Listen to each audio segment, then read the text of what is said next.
All right, all right. Good to see everybody. Well, the Queen say it's up till it's stuck. The Queen say it's up. They saying they going on a boycott starting today. They're not buying no hair care products unless they get it from black distributors. This is what the black woman around the world is saying. It's a unified black woman movement.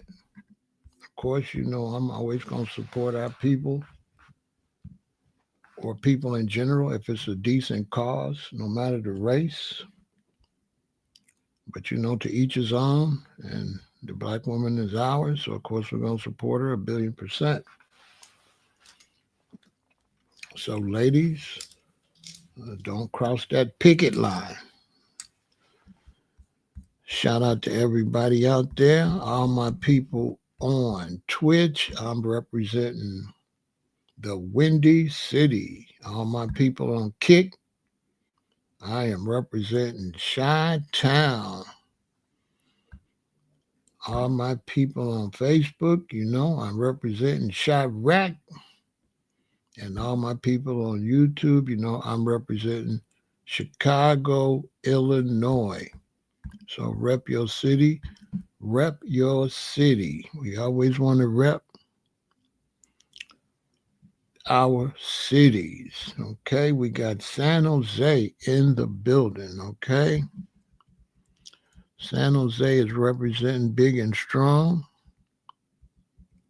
Rep your city. Rep your city. We rep your city. We have Fresno in the building. Okay. Shout out to everybody in Fresno. I love representing the cities.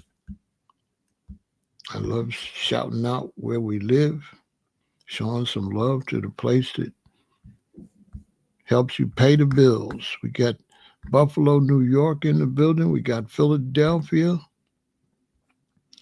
We got the great Pittsburgh in the building. Yeah, we got Pittsburgh in the building. Who else we got in the building? Rep your city. Rep your city. Let's show these cities some love. Don't be shy. Represent your city.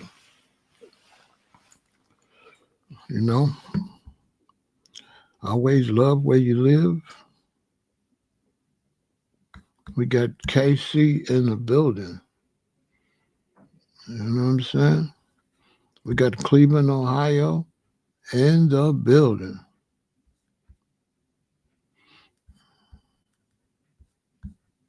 We got Washington, D.C. in the house. Salute to everybody in Chocolate City. Chocolate City. Chocolate City. And respect our queens, okay? Respect our queens out here.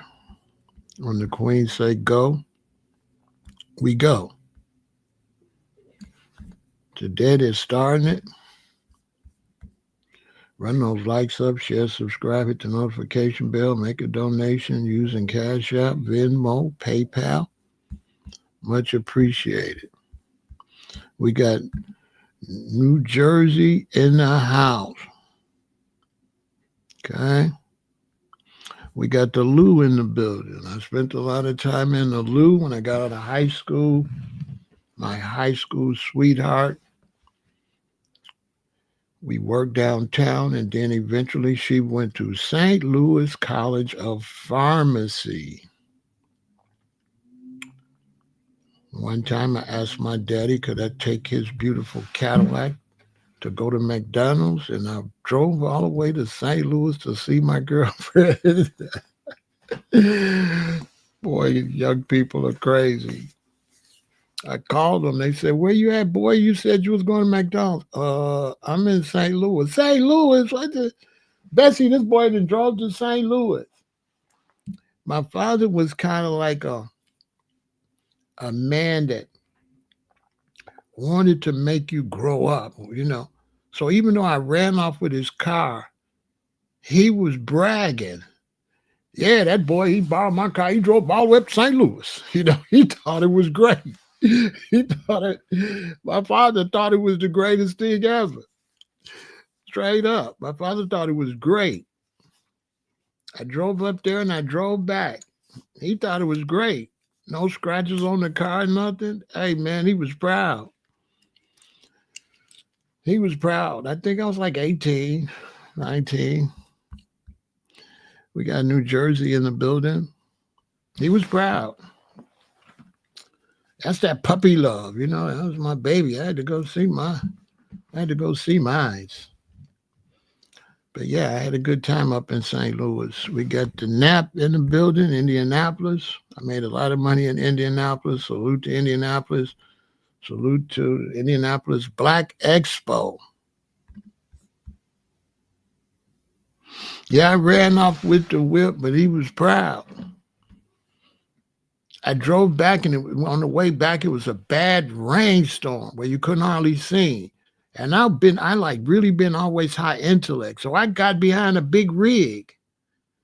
I got behind a big truck that would splash all the water out the way. And I just drove real slow. He was driving slow. I just drove behind the big rig until we got out the rain. We drove in the rain for at least about 45 minutes to an hour. Couldn't see nothing, but I could see because the big rig was clearing the road for me. As long as he was on the road, I stayed on the road. Shout out to everybody in Jersey. We got Rock Hill, South Carolina. We got Cleveland, Ohio in the building. Been to Cleveland too. We got Greensboro in the building. Only places I got to go now, I got to go to Texas. I'm planning a trip real soon. Texas, Louisiana, Mississippi, Alabama. I'm planning those real soon. Gonna drive across to all of them. I'm really looking forward to that, especially Mississippi. I just got this crazy urge to go to Mississippi. So while I'm down there, I'm gonna go to Texas too, New Orleans. I can't wait to get to New Orleans and get me some vegan food in New Orleans. I heard that there are competitors every time they compete. Who's got the best food in America? It's always Chicago and New Orleans battling it out.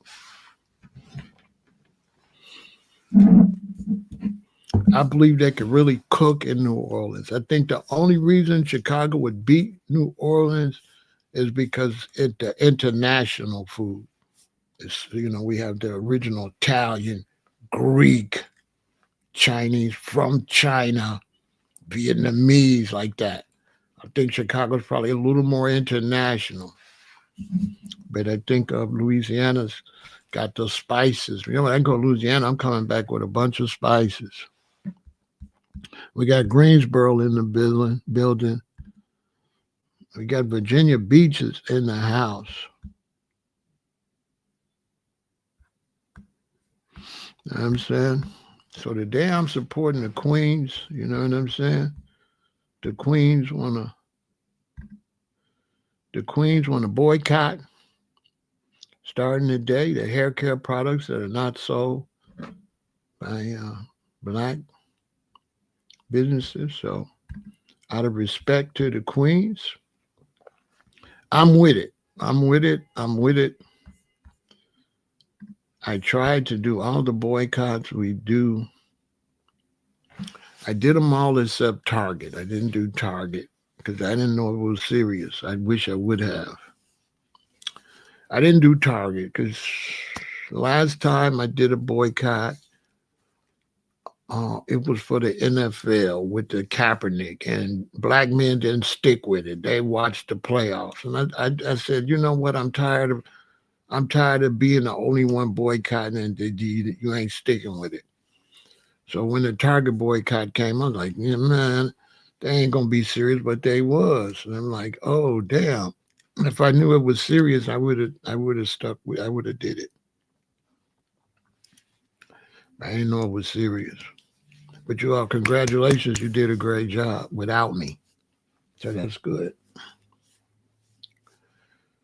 That's good. They got to respect us. You can't fire us and think we're going to support you. You can't close us out of the higher positions in your company and think we're going to spend money with you and support you. Okay. The next step is to build our own security forces, our own security companies, and start to open businesses in our neighborhood with high security so nobody could be breaking in, so we could train our community to stop smashing and grabbing from their own people, you know.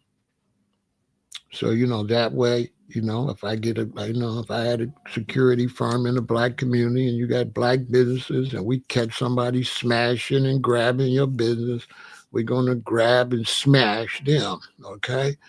You smash and grab, we're going to grab and smash, okay? We go.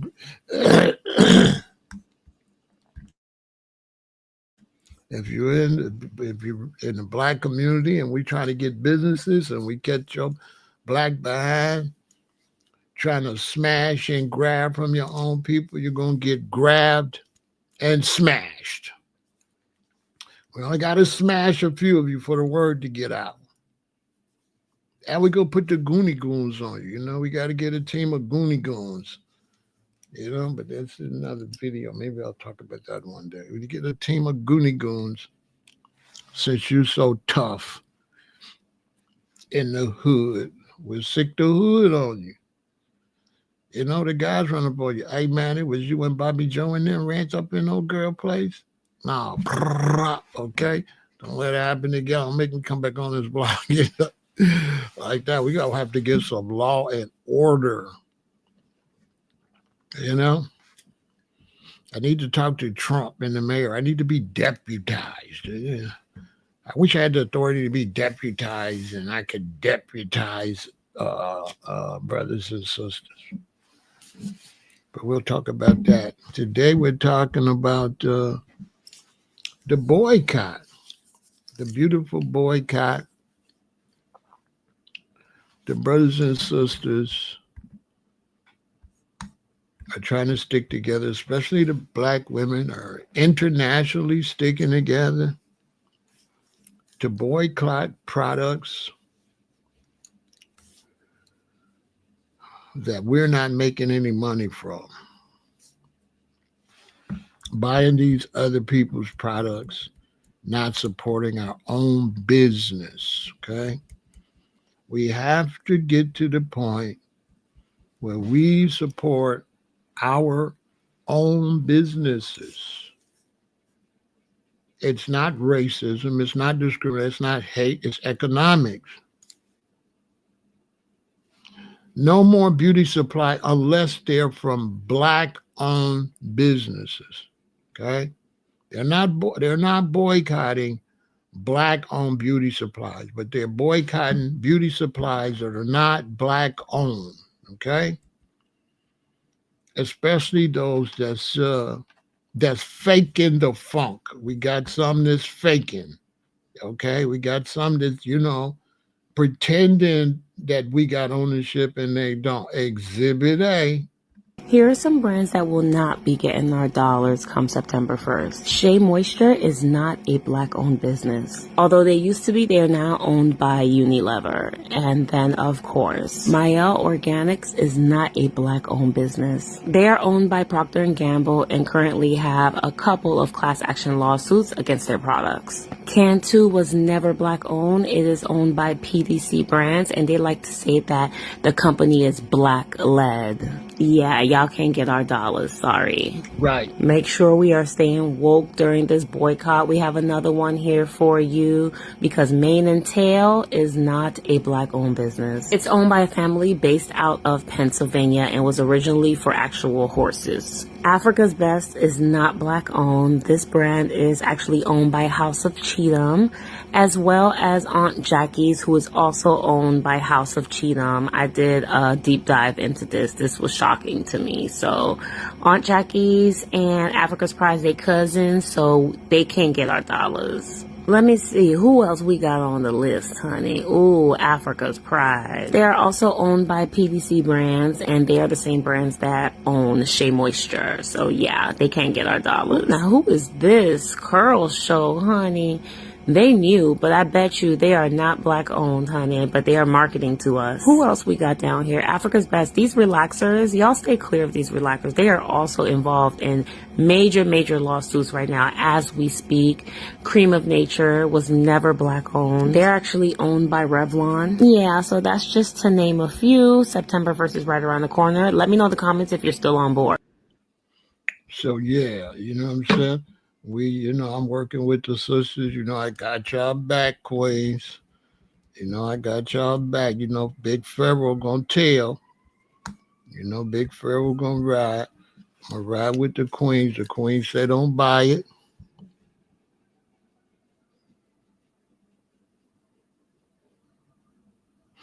You know what I'm saying? FBI, we're not really messing with nothing. You know what I'm saying? We're not really messing with nothing. We're not really messing with a lot of stuff right now. We want reparations. That's it. You know what I'm saying? That's beautiful, G. Ross. Say his wife is on board 100%. I feel you. You know what I'm saying? We cannot just be giving out money to these people. You know what I'm saying? And see, this ties into the brothers and sisters from Africa and the foundation of Black America. See, this tied into that because the brothers and sisters from Africa, they're supposed to be doing business with us. They're not just supposed to have us just as customers, right? They're not just supposed to have us as customers. They're supposed to link in. You understand? They're supposed to link in, right? They're not supposed to come and try to dominate and segregate. They're supposed to come and link in. So that's where we be, So they're linking in on this for the boycott, and it's a beautiful thing, Black women internationally. But when this is over, we got to start talking about business. You understand? We got to start talking about business, and we got to link in business-wise. You know what I'm saying? We got to work together business-wise. You understand?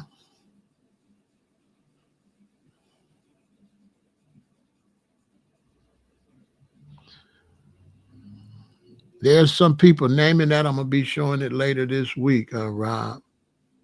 So we have to link in business-wise. You know what I'm saying? So the brothers and sisters come from Africa. When they come and do business, what they're supposed to do is get their money, but then they're supposed to elevate from retail to wholesale and then put us in the retail position, right? So that we can compete with the Europeans and the Asians. See, the Asians is doing the retail and the wholesale. They got the Asians from Asia sending them stuff. The Koreans have a group of Koreans that's wholesale, big wholesale enough where they can get it and still do wholesale and retail. See, that's where we got to go, right? The import, export, and bring in this stuff and create wholesalers and retailers under the ones that's really bring it in. So when you in Africa, you bringing in thousands of jars of some hair ointment, then you're selling it at a price where somebody, Black Americans and other Blacks over here, Jamaicans, whoever can buy it. Now they can sell it wholesale in smaller amounts. So you're selling boxes or crates. They're selling, like containers with 24 in there and stuff for cheaper. So everybody can make money. You're making money. You're getting it for US dollars $1.25 for each one. You're selling it for $3. They getting it for $3. They selling it for $6. You able to get it for $6 and sell it for $9. Now everybody's making money. Of course, they're making the most money because they're bringing in thousands. And when you got thousands and you getting $2 or $3 off of thousands, you're making money. Then leave some room for other smaller wholesale sellers to sell smaller amounts to the next ones that could sell it retail. That's how you get the money. This is where black people got to get their head together. We ain't there yet. You know what I'm saying? That's we got to compete against the others, especially the Asians. We got to stop trying to compete with whites and compete with the Asians, the Koreans and the Chinese. That's your, if you an African trying to sell stuff, that's your competition. These Chinese and came here in Chicago and closed down. A lot of the African stores have closed down. The Chinese are selling the stuff because they didn't went into Africa and they taking the shea butter and they're selling it. They're shipping it because they got the backing of the Chinese government. But the Africans don't have the backing of their government. You see the guy in Ghana, he's always running his mouth, but he's not backing people in Ghana to do wholesale here. He's not doing no international diplomacy.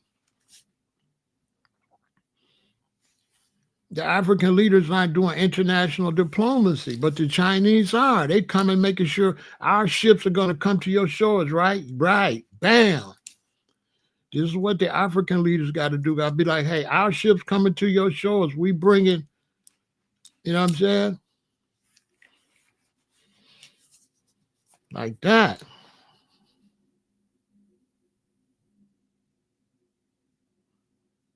You say you black, you America. We supposed to be the ones selling the jewelry, butters, tea. I mean, you can't sell nothing that you can't buy. And you can't sell nothing if you ain't, Marcus, this is it. You can't be a wholesaler unless you be a wholesaler. So you can't go to work every day at a job, but then be mad because you're not a wholesaler. You cannot be a wholesaler or a retailer unless you strive to be a wholesaler or a retailer. Which means if you have a job and you're working 5 days a week, you're going to have to work 6.5 days a week. You're going to have to work your job Monday through Friday. Saturday, you're going to have to run your upstart business. You're going to have to work on that Saturday. You're going to have to work on that some Sunday. And you're going to have to work on that when you get home from work, eating Cheetos, watching TV. Bring your ass home from work Monday. Kiss your wife. Hang out with your children. And wherever that break is, where you're watching a football game and that, get on your laptop and take your money and get your business started, okay? Your job should be a fundraiser. We're going to be talking about that real soon over here. Your job should be a fundraiser. These are facts. I had a friend and I was driving for Uber. And he was like, because he ain't never known me to work no job, because I never had no job.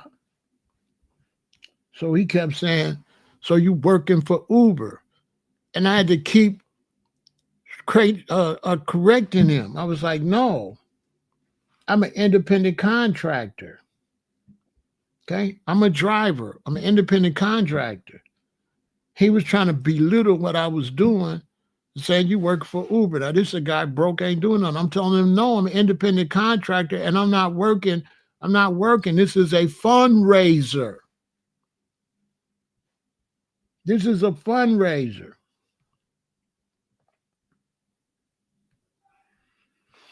People that work jobs, they go to work, they come home, they pay bills. An entrepreneur, you go to work, you get the money, you take that money, you invest that money. So you go drive for Uber, right?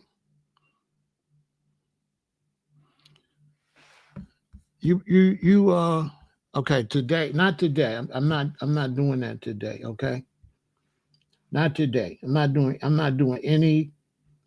that today. We're not doing that today. As a matter of fact, let me get rid of you.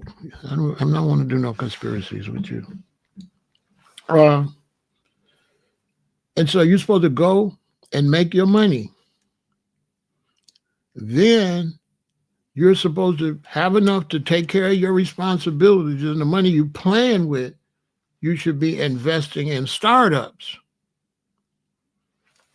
You shouldn't just be buying big old cars and stuff like that. You know, I was just talking to my boy about that. He's finna buy this car. I'm like, bro, why don't you just buy a brand new, inexpensive van?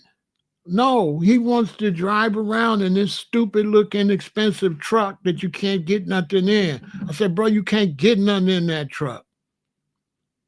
I made that mistake already. I had a Tahoe and those kind of trucks, you can't make no money. You can get 4 times as much stuff in a van as you can get in those trucks, because when you lift those trucks, they up high in the back. So you don't got nowhere to stack nothing. But a van goes all the way to the floor, under the top of the tires. Here's the tire of the van and here's the floor. You know, make some money. No, he wants to work like and get his money and throw it away like a slave. And I'm telling him, bro, get a van. Get a van. Stop trying to show off. Stop trying to ride around showing off. What kind of cars do you see these Chinese in? You don't see their cars. They got trucks. They got vans. They don't got Lexuses and all that stuff. They don't buy that stuff until their businesses pop off. And that stuff parked at home if they got to go to church or something. But daily they drive in trucks and vans, pickup trucks and vans. The van is the number one vehicle if you want to make some money. Pickup truck, SUV, van, money, van. Van, box truck, money. The other trucks, no money. No money. Pickup truck is all right. But you can't haul as much as a pickup truck as you can in a van. And these are just facts.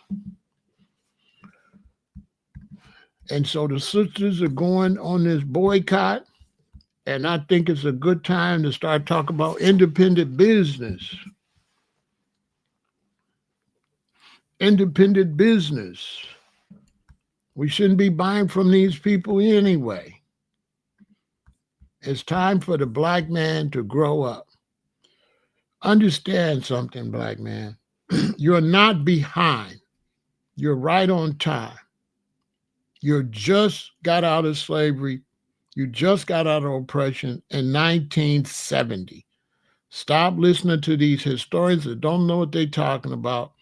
You was not free until 1970. So you're newly free. When you first got free in 1970 with Martin Luther King and all them and the civil rights, then you was able to get nice jobs. Because you had migrated from the South a lot of times, you did what was right. My daddy and them did. They tried to get homes and try to take care of their children better than they could in the South. We did that already.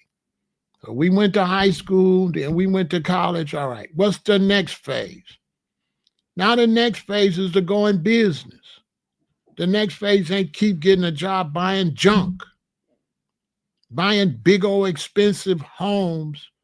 That's a piece of junk when you could have bought a nice, modest house and been a multimillionaire with the rest of the money. But you got the money tied up in cars and homes. It's just sitting there, wasting money. Wasting money. It's time for black men to start having business meetings and say, you know what? If you're thinking about buying a house, come to this business meeting. And 12 of you come to the business meeting, or 24 of you come to the business meeting and put your money together and buy a whole apartment building and live in it. So it's 24 brothers bought an apartment building with 24 units, and that's where they live. Now, they ain't paying nothing. And they got a whole building. Then they go into business and make money. And then when your money pop off with your business, then you all buy houses and rent out the 24 units. Duh. To take that money from the 24 units and put it into a fund where it grow, and then split the money up from the growth. Because you can get all type of investments with the building. I mean, we got to start thinking outside of the box. So this is a beautiful thing where the sisters is boycotting, because now we get to the point where, now what? Well, now it's time to promote businesses. If you ladies, you want your hair to grow, get some Batana oil and get it from Batana King, all right? All right, put some money in Batana King's pocket, all right? Go check my brethren, Batana King, all right? And get this Batana oil from him, so your hair could really grow, ladies, and grease your scalp with this, all right? 100% pure Batana oil from the Honduras, straight up. You can go follow him on Facebook and see him coming back to his country with the Batana oil fresh. It's not the fake stuff. It's not the snake stuff. Go support Batana King right now. Get that hair to grow. And I ain't lying. It worked. I started putting that Batana oil on my scalp, and I would put some on my mustache, right? And then my hair started acting a fool. It started growing ridiculous, to the point hair was just sticking out everywhere. Strands they don't even stay with the other strand. They start growing so fast. It started growing crazy. See, this wasn't here. Strands just start growing crazy. I ain't lying. Start growing crazy. I had a strand on my mustache on one of these sides. I can't find it. It was so long. I'm like, what the hell is this? This one. Look. This is since I've been putting the Batana oil. I'm like, what? It just started growing longer than all the others. I'm like, what am I going to do with this thing? Look. I have to oil it and use a new toothbrush and brush it down because it's getting crazy from them nutrients. I'm telling you. Yeah, go holler at the Batana. This is the real Batana oil. See how dark it is? And you see that dark oil color? You see how this is the real. Is the boycott permanent? I'm not sure. The sisters got to tell me what they're doing. I'm not sure. I'm not sure if it's permanent, but let's hear. You know how I do. Let's hear what the sisters got to say. How about that? September 1st, we are no longer buying hair products from any non-black owned business. Starting September 1st, I just seen a video on this. It's a revolution that's happening. So if you're a black owned business and you sell any kind of like hair products, anything, definitely comment down below, like, share this video. Our black dollar is so powerful and how we can really shift the system. All we got to do is stick together. And everybody is in the comments. They have already said September 1st is the date. So lock the date in. Listen, for 1 month straight, we are not buying products. Please, like, don't be, and I'm a beauty girly, okay? I buy all the products. So look, September 1st for 1 month, we're not doing it. Only shop black owned. Only shop black owned. I twisted this wash and go up, but that's not why I'm making this video. So have y'all heard about the fact that we are starting a synthetic fake hair boycott on September 1st? It's happening, guys. We are taking back our power. One of the best ways to show your power is to stop giving it.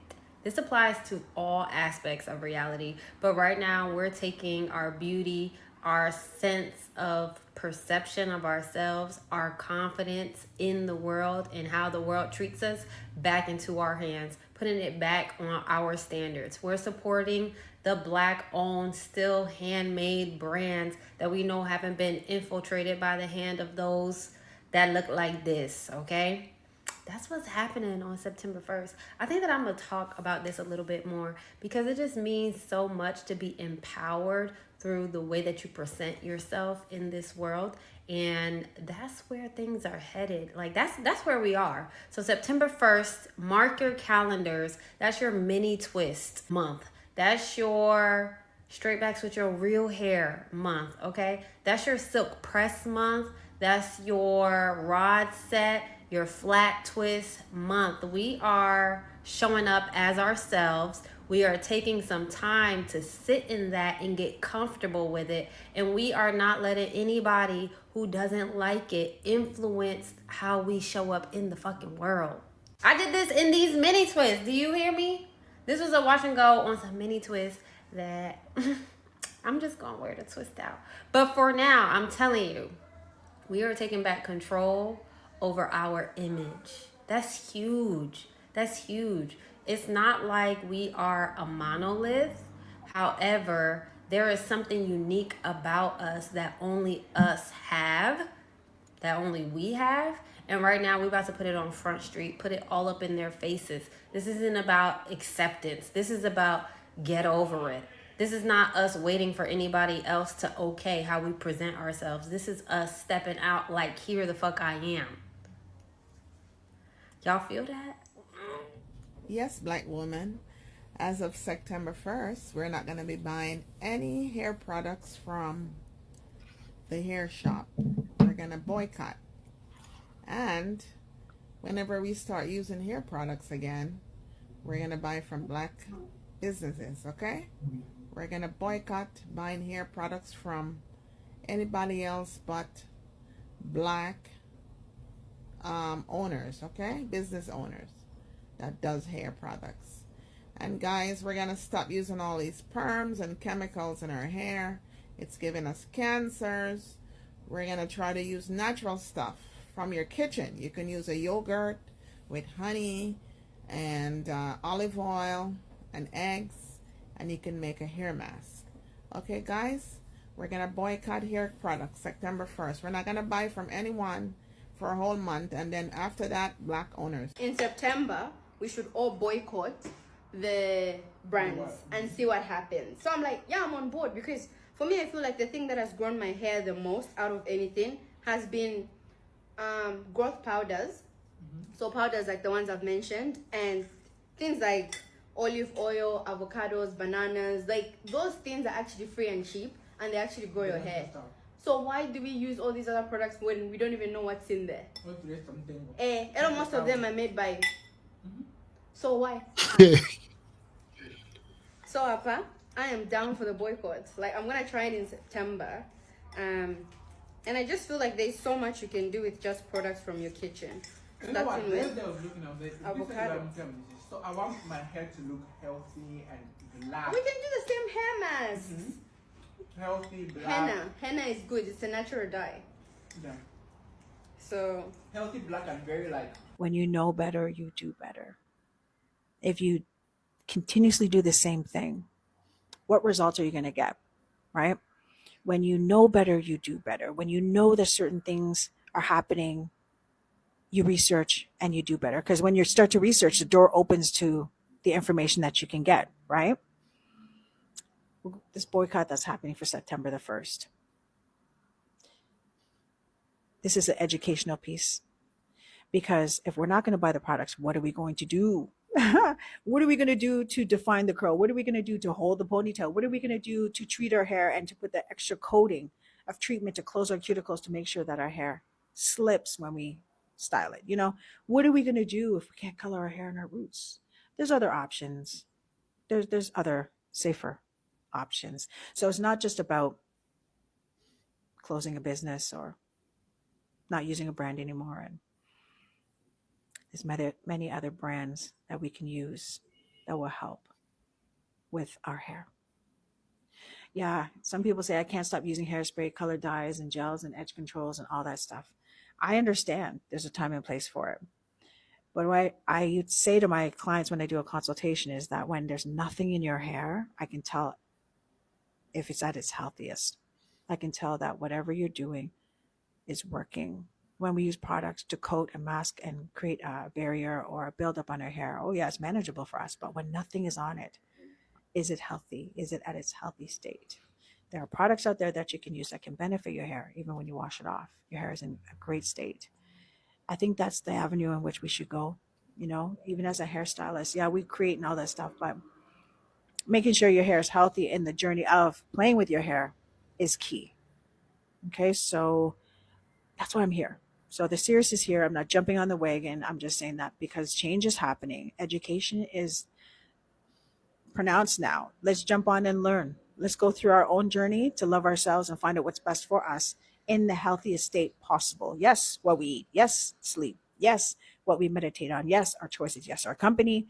Yes, our skin. Yes, our hair. Yes, our nails. Yes, our heart. Yes, our lungs. Yes. There's products out there that we can use. And there's education out there to take care of our hair. And for me, I'd say being more natural, I feel more beautiful because it's more of self-acceptance and easier to motivate others. Everyone's journey is different, but this is the doorway. This is the doorway to choose wise, choose better, and love yourself more. Imagine if Black women across the world didn't buy hair products for 1 month. Black women across the world didn't buy hair products for 1 month. And that's not just including extensions and hair pieces and wigs. That's also including the product that we go through and the different products. When we're looking for a product for our hair, we go through so many different products before we find, if ever find, one that we like for our hair. Black women spend a lot of money in hair products, let alone weaves. We are the hair product industry. If we stop buying hair products across the world for 1 month, we would crash it. We would crash the industry probably within like a week. We probably would crash it in a week. 1 month, when we went back, there would be nothing to go back to. Yeah, they need us and we need them. The hair product industry is just, I think, because of who owns the hair product industry. We should be owning the hair product industry. Like, the people who own the hair product industry, or who provide the most things for us, their hair don't even look like our hair. They don't even have the same hair problems, but yet they own all the hair stores. If the industry was owned by us, for us, we wouldn't be having this conversation. But imagine what would happen in a week. Imagine how much hair product you buy in a month. And imagine across the world, black women not purchasing hair products. How long do you think it would take before it crumbles? If you guys have not heard, September 1st is the first day we are going to boycott the beauty supply stores as black people. You guys, we have had enough time of pouring and investing into all these other companies. It's time to pour into our own community and stick together. Everybody say black people don't stick together and we're stingy and we don't stand for anything together as a black community. This is our time, because all these corporations always want us to be the target, but they try to give us crumbs. And this is our opportunity to maximize on showing that we are the bulk of most of these people businesses, and without our businesses, their profits can literally go down to the floor. So if you're a black woman and you're with, even if you're not black and you're with the movement, stand with us. And we're protesting against all these beauty supply stores and all these people who benefit off of black people who really don't care for the people or the community. It's time for us as black people to pour back into our communities. So make sure you are with the stands. And this is, if y'all haven't looked at my previous video, go look at my last video, because this is just the first step that we're taking in order to put stuff back into black communities, black households, and just building up black people in general. So if you're with us, stand with us. And September 1st, make sure y'all are not, September 1st through 30th, make sure y'all are not shopping, so we can actually show these companies that we really can go spend our money elsewhere and not invest in them, right? Okay, y'all, so y'all already know the word is out. September 1st is the big protest for black hair. As you can see, these non-black owned hair care businesses do not care about us. They look at us as consumers. They don't look at us as a market. So without us spending our very hard-earned money on these black hair products, we already know that their business is going to go down, because they know they need us to keep their business up and running. So with that being said, starting tomorrow, September 1st, we only going to buy black hair products to from black-owned businesses only. Do not shop any black hair products from non-black-owned businesses. Now, I know a lot of you have your very favorite black hair products, so, you know, it's a lot of them that we like to use on our hair because it works really good on our hair, but, you know, they're not black-owned. So, on here, if you are a business owner, if you're a black business owner and you sell hair care products, please leave your businesses in your link down below so we can show support. And we're only going to buy from you, but we're not going to buy any black hair products from non-black-owned business. So, if you like this video, please spread the word. Please like, comment, and share this video. And again, if you are a black-owned business that sells black hair care products, please leave your business in the comment section and make sure you share it. Let's spread the word. Let's support each other on this, because, again, these non-black-owned black hair care business cannot survive without our dollars. So don't forget to share this video, like, comment. All right, for my black women, are you guys aware of the boycott that is happening on September 1st?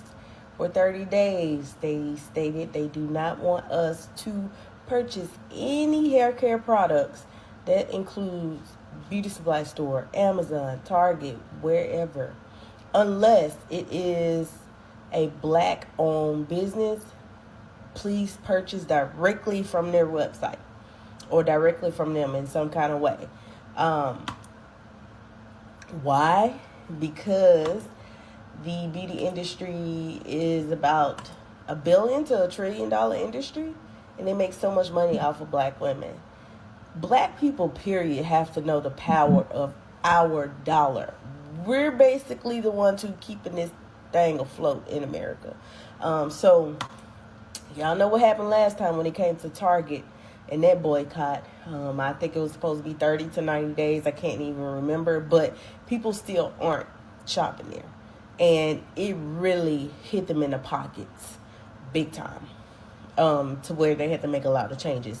But yeah, so are you boycotting? So look, respect the queens and support the queens. Now me, I've been on that. You know what I'm saying? I've been on that. If you contact any of these companies, ask them about Pharaoh El-Aton, they all gonna be like, oh yeah, I've been on that.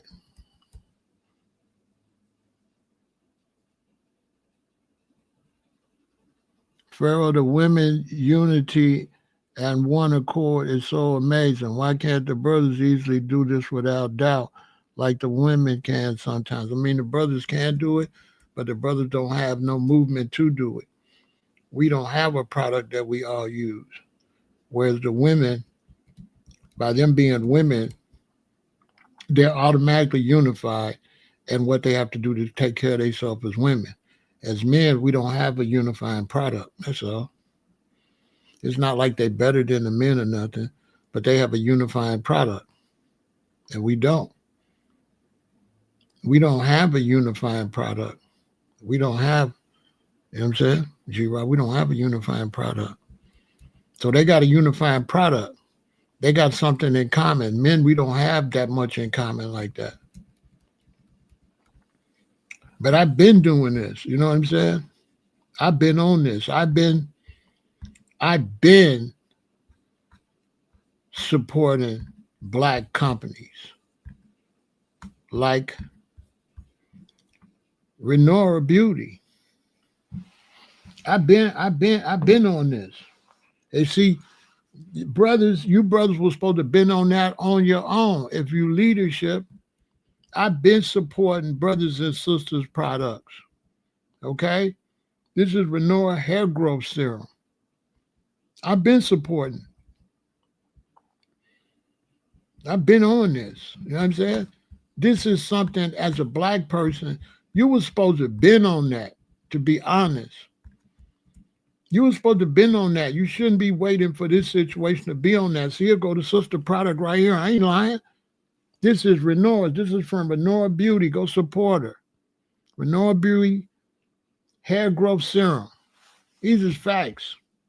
I'm really him. I don't just talk about it. I be about it. I've been supporting these products. You see it? I've been on. You black people were supposed to have been on this. You should have been on this type of time. You should have been on this type of time. Same thing with Baskin Lather. Baskin Lather. I don't talk about it, I be about it. I spent money for this. I spent money with black businesses for this stuff. This stuff's not free. I've been supporting black businesses. Here we go with Baskin Lather. Okay? Why you ain't been supporting them already? We got companies out here. There you go right there. You should have been on this. So the fact that black people ain't been on this, that's the problem. That's the problem. Nobody should have to tell y'all to buy from your own people. Okay? Shout out to Baskin Lather. Go check out Baskin Lather. You understand? You know what I'm saying? Facts. You should have been supporting these people. Especially the black man. So the black woman got to tell you what to do as a black man?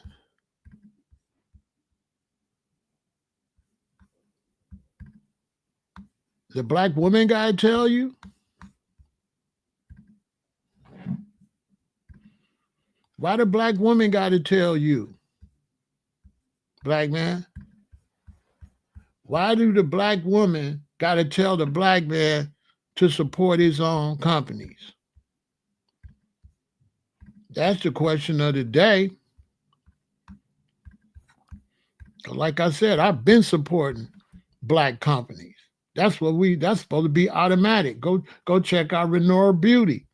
Spend some money with Renora Beauty and get your hair care products. Keep it a billion. What we doing? Go spend some money with Baskin Lather. Go spend some money with the brothers and sisters. You should have been doing that.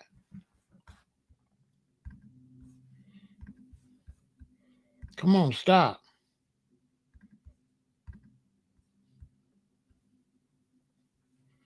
Go spend some money with Batana King. You should have been doing that. You should have been buying this brother's Batana oil. You know what I'm saying? You should have been supporting these businesses like this.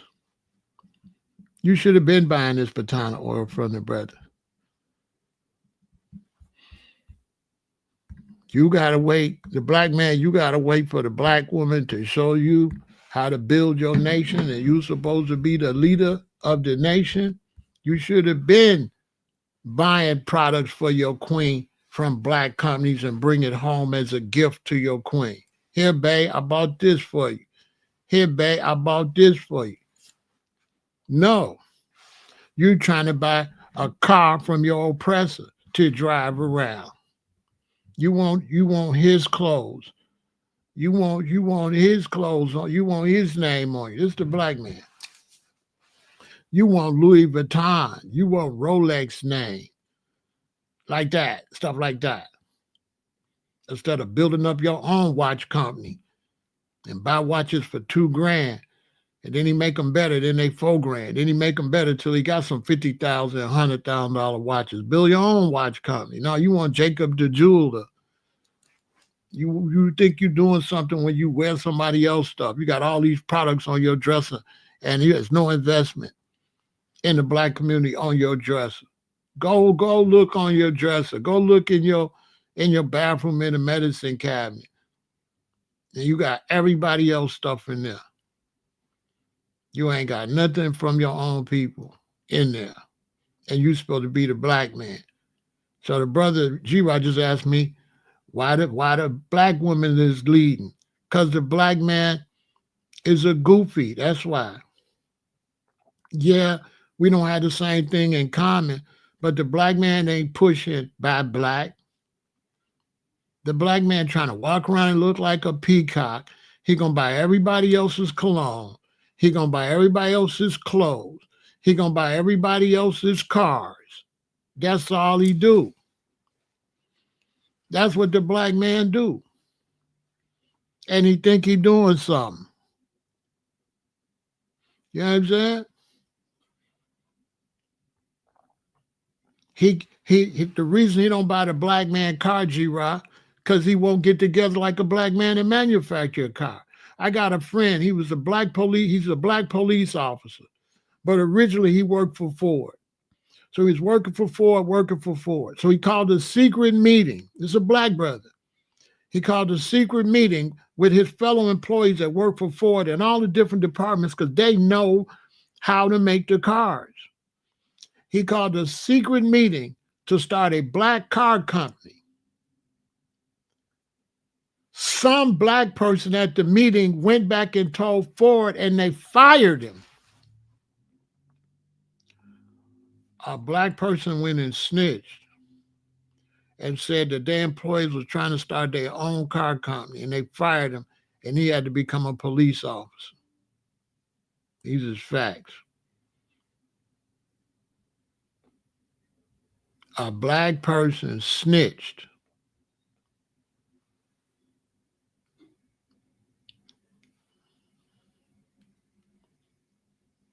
Because you ain't raised your sons.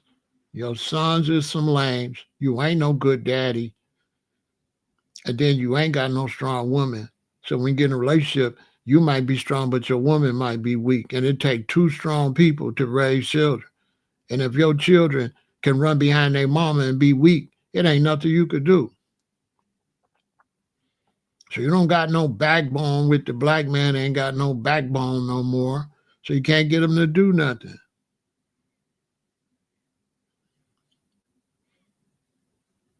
The black man, 30 days ago, when the black woman said she was going to boycott them hair products on the 1st, the black man should have mobilized right then. It wouldn't have took him nothing but 9 days to have a product. The black man was supposed to have new companies right now advertising, boycotting come buy the product from me. Fact, look how much, right now, 12 black men could be millionaires in 2 weeks. 12 black men could have went and started a hair care product company over the last 30 days. And if they advertised to the sisters right now, they would make millions immediately. Commercials, black women, 4 black women hair products. We heard your cry. Come buy this. Bop, bop, bop, bop, bop. They would have all went and bought it. Go on TikTok, let them know. All them sisters making videos, DM them, send them free products. Here, sister, we're going to send you a box of products. She going to go on TikTok. I just got this. We boycotting. These brothers started a company. Ooh, we, bam, sales through the roof. Through the roof, but I can't work with you. You're a goofy. You have the meeting, you won't be in there asking all kind of stupid questions. Can't. Bro, we trying to sell healthcare products. You asking, but what about this and what about that and what about this? We never get to finding the product line. We never get to what the price gonna be. Products. We never get to making the labels or nothing because you're gonna have 3 or 4 brothers. What about? Asking stupid questions. You're gonna have to fire how many brothers? You have to replace them within 2 or 3 days. You have to replace them. It's gonna be like pulling teeth to get 12 to 24 brothers that can stay focused and make it happen. It's gonna be like pulling teeth. And Lord have mercy, don't have no women in there because as soon as a pretty woman come, they ain't gonna pay no attention at the meeting. I was telling a young lady the other day, I was on the phone talking to a young lady, and I was telling her about when I was hustling. And she started asking me about sleeping with women.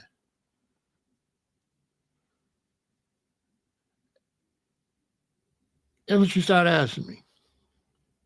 Was I sleeping with women? And I'm hustling.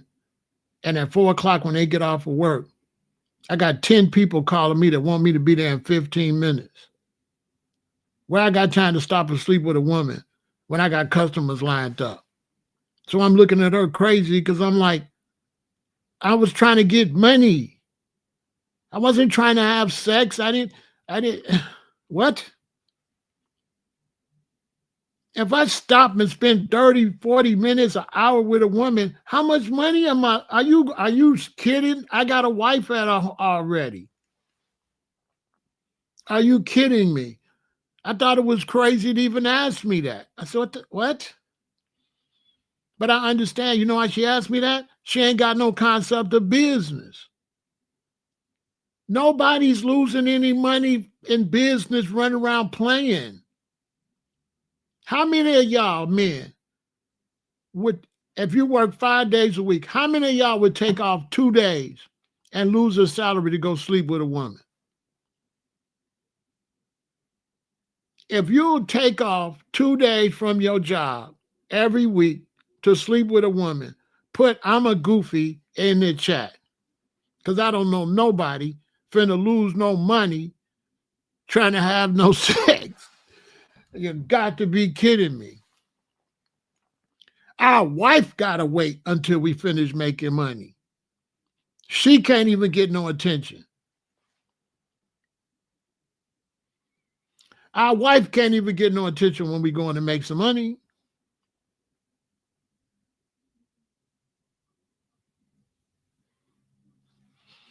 He say he blamed the rappers. The rappers can't push nothing on you you don't buy. You bought it. You bought it. The rappers didn't do nothing. They pushed what you was going to buy. Can't nobody make you buy nothing, Rob.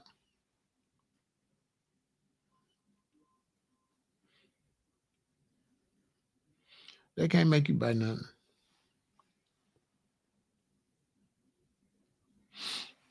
Can't nobody make you buy. A rapper can't make you be a goofy.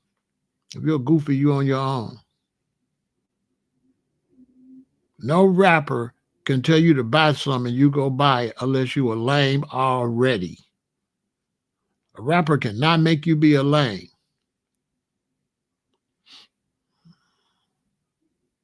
As a matter of fact, you a lame. That's why the lame rappers is popular. Because the audience is popular. The audience is the one. I keep telling y'all, it's not supply and demand, it's demand and supply. You demand lanes. So the industry supply lanes. If you demanded stand up, the industry would have to supply stand-up rappers. The industry provide the type of rappers that lames want to see. And they keep blaming the rappers. It's not the rappers. The rappers is lames. Where do you get lame rappers from? From a lame society. You got to be a lame to produce lame rappers. But they try to act like the rappers were made in heaven somewhere. No, the rappers is the typical black person. The rappers reflect the community. The community is exactly like the rappers. Your sons are just like the rappers, lames. That's a fact. That's an absolute fact. Let's take a break and we're going to finish this conversation. Ladies, we love y'all though.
I mean, you know what I'm saying? It all falls on the men, not the women. If your woman come home like this and you tell her she beautiful, you the lame, because you're supposed to tell her, babe, I love you, but I'm with a black woman. I don't want to be with Barbie. I don't want to be with no European woman. Why you coming here looking like that? What you put that in your hair for? Babe, you're going to give yourself brain cancer. You do know that's cancerous, right? And why you got brooms on your eyes? But no, you gonna go after. You think she look good. You think she look good, you'll holler at her right now. Because you a lame. It ain't the women. What you can tell the revolutionary maturity of a nation by the maturity of their women. So when you see the women as lames, that mean the men is lames, like Mikey. Mikey is a lame because he says she fine, but he don't even know if it's a tranny or not. And lames like Mikey is the ones that's ruining our community.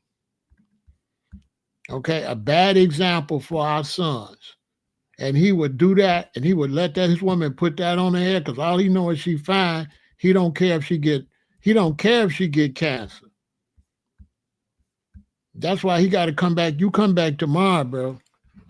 because there's no lanes allowed over here. And be lucky I let you come back tomorrow because I'm supposed to block you because you're a bad example for the community. And it's suckers like you that's ruining the community. You know what I'm saying? We sucker free over here. Talking about she fine. He can't see her body or nothing. All you see is this fake hair, big ass eyebrows, drawn on eyelashes, right? I mean, drawn on eyebrows, big fake eyelashes. He say she fine. I ain't never seen a woman that was fine where you couldn't see her body. So he a lame because we would say she was pretty, but we would not say she fine. You're not fine until we see with the body. How have you ever been fine based on your face? It's lames. Even if she was, even if he thought she looked good, he would say she's pretty. She not fine. Fine is the whole body. When have a woman ever been fine based on her face? Because she can have a face like that and be 450 pounds. I'm just saying. A lame over here, where the G's at, having G's conversation, having grown men conversation, and the lame is over here trying to go against what I'm trying to teach y'all. But she fine though. You see what I'm saying?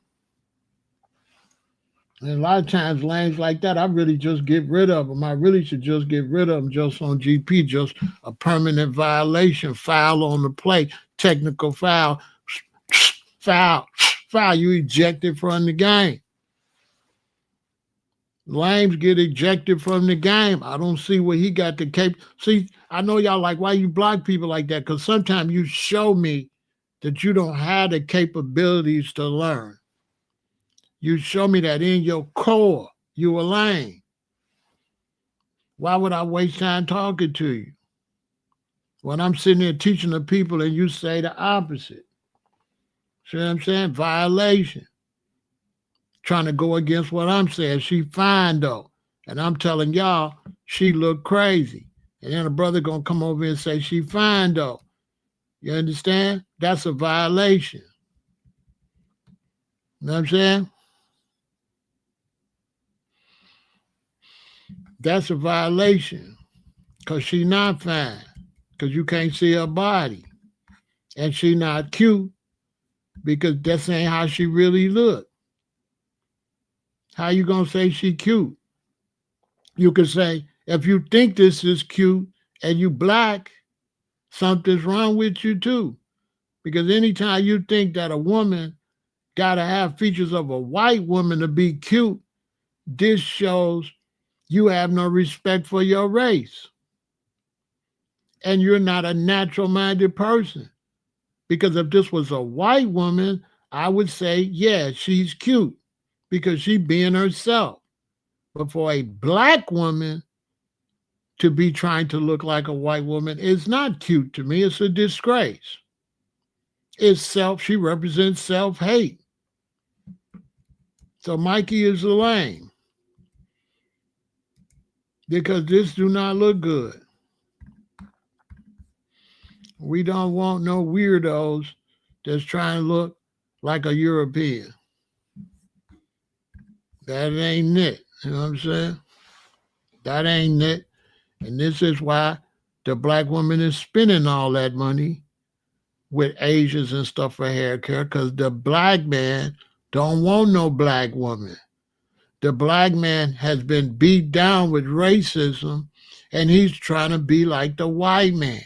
So he want his woman to look like Master's woman.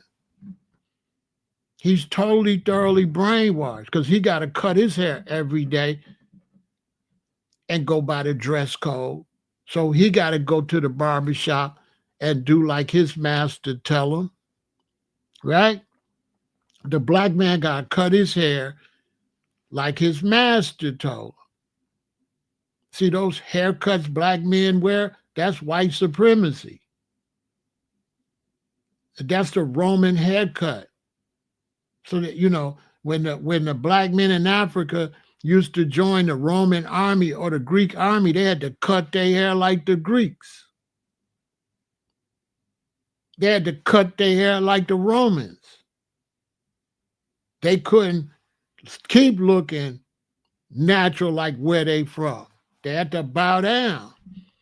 So the first thing they would do with a slave when they took you off the slave ship is put you on the auction block and cut your hair down so you could be a good slave. This is not a slave. No, I can't. They got to cut all this off to make me a good boy, a slave. Not only do they make you cut your hair, they make you put on the outfit he tell you to put on. I have a brother come over here and say, I'm dressed like a white man. But the outfit that the European tell you to put on, only reason you're a slave because you think it's his outfit. Little do you know, the black man invented this look. The black man invented the three-piece suit, the tie, and the shirt. That's another video for another day. Put your money up and I'll take your money. This look I got on was created by black men. That's a fact. That's why we wear it better than white men. We created the three-piece suit, the vest, the tie, and the shirt, and the hat. We created this look. That's a fact. Go do your research. You're going to have to dig deep because they still are your culture. The suit you see that you think is dressed like a white man was created by black people. Black men created the three-piece suit, the vest, the shirt, and the tie, and this hat. That's a fact. The Italians wore this, the ones that had been blood mixed from Hannibal. So to be high ranking in the mafia, you had to have black blood. This why they didn't like Gotti, because Gotti didn't have Neapolitan blood. He didn't have the black blood. See, Sicilian is black and European. Anyway, yeah. That's why they say, what did they call it? The black hand. When you go and you do your little, sacraments and your little things you had to do and burn things and prick yourself, you had to be black to be in the mafia. You had to have black blood. That's why they drove Cadillacs like we did. That's why they dressed like how we did. We didn't dress like them because they got black blood to be in the mafia. And that's why they didn't like John Gotti, because he got in there, but he didn't have the black blood. He didn't have the blood from Hannibal. He didn't have the Sicilian blood from when Hannibal and them went in there and slept with all them women.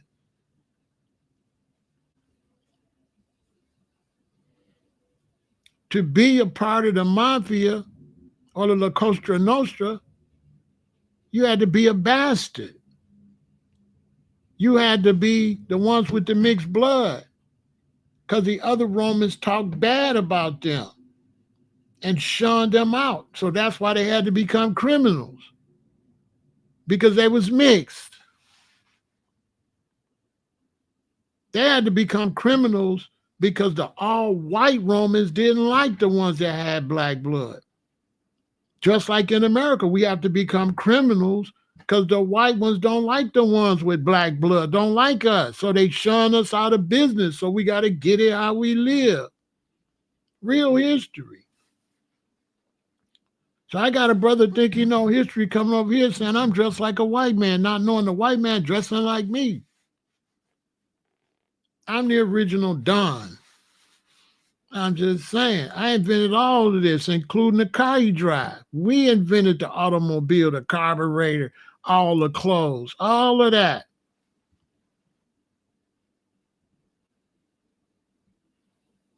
Why you think Madam C.J. Walker made so much money? We've been straightening our hair in Africa. They got stuff in Africa they put on their hair, they'll be straight way before they met anybody else. These is all facts. But image is everything. So now when you're doing something and you can't identify it, then you be lost. So now you got your children putting poison on their head, giving the babies brain cancer and stuff, because you ain't using natural ingredients like the Maasai and stuff like that. You're using chemicals and putting it right where your brain is at. Let me ask you something. Your hair come out your scalp, right? How do your hair grow out your scalp? That means there's holes in your scalp. It have to be holes in your scalp for hair to grow out, right? Right? Your hair is growing through little bitty holes. So when you put perm on your head, it's going back down through them same holes the hair is coming out. Duh. I learned a lot of stuff the hard way. I remember I had a perm back like after 8th grade, I think. And they would put the perm on your head and say, what? Let me know when it start burning. How many people remember? They would say, let me know when it start burning. What you mean start burning? Think about that. We was putting stuff on our hair till our scalp be burning. Then they would wash it out. You know what I'm saying? Real talk. And that stuff going right to your brain. So I had a perm. I had my butter. You couldn't tell me nothing. I'm your mama. I'm your daddy. I'm super fly. I got my butter and stuff, but I'm only in the 8th grade. Right?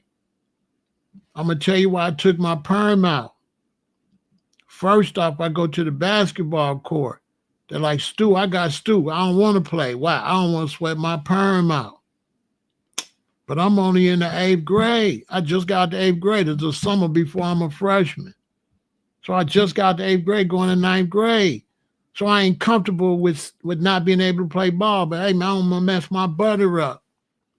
So one day, I loved riding my bike. Me and my friends was riding our bikes from 116th and Aberdeen. We get up the house to make a left. I tell my friends, oh, wait a minute, I got to go back home.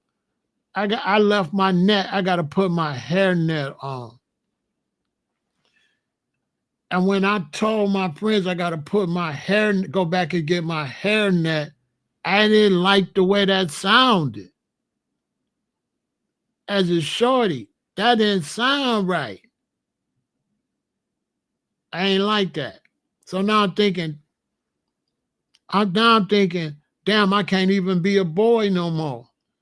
So I took it out because I couldn't be a boy. I can't hoop. I can't run because I'm going to sweat my butt out. So I went and took it out. Real talk. This is real history. This is really it. You got to understand, I'm in the 8th grade going to the 9th grade. You understand? It ain't nothing to be ashamed of. This is real black history. That was the thing.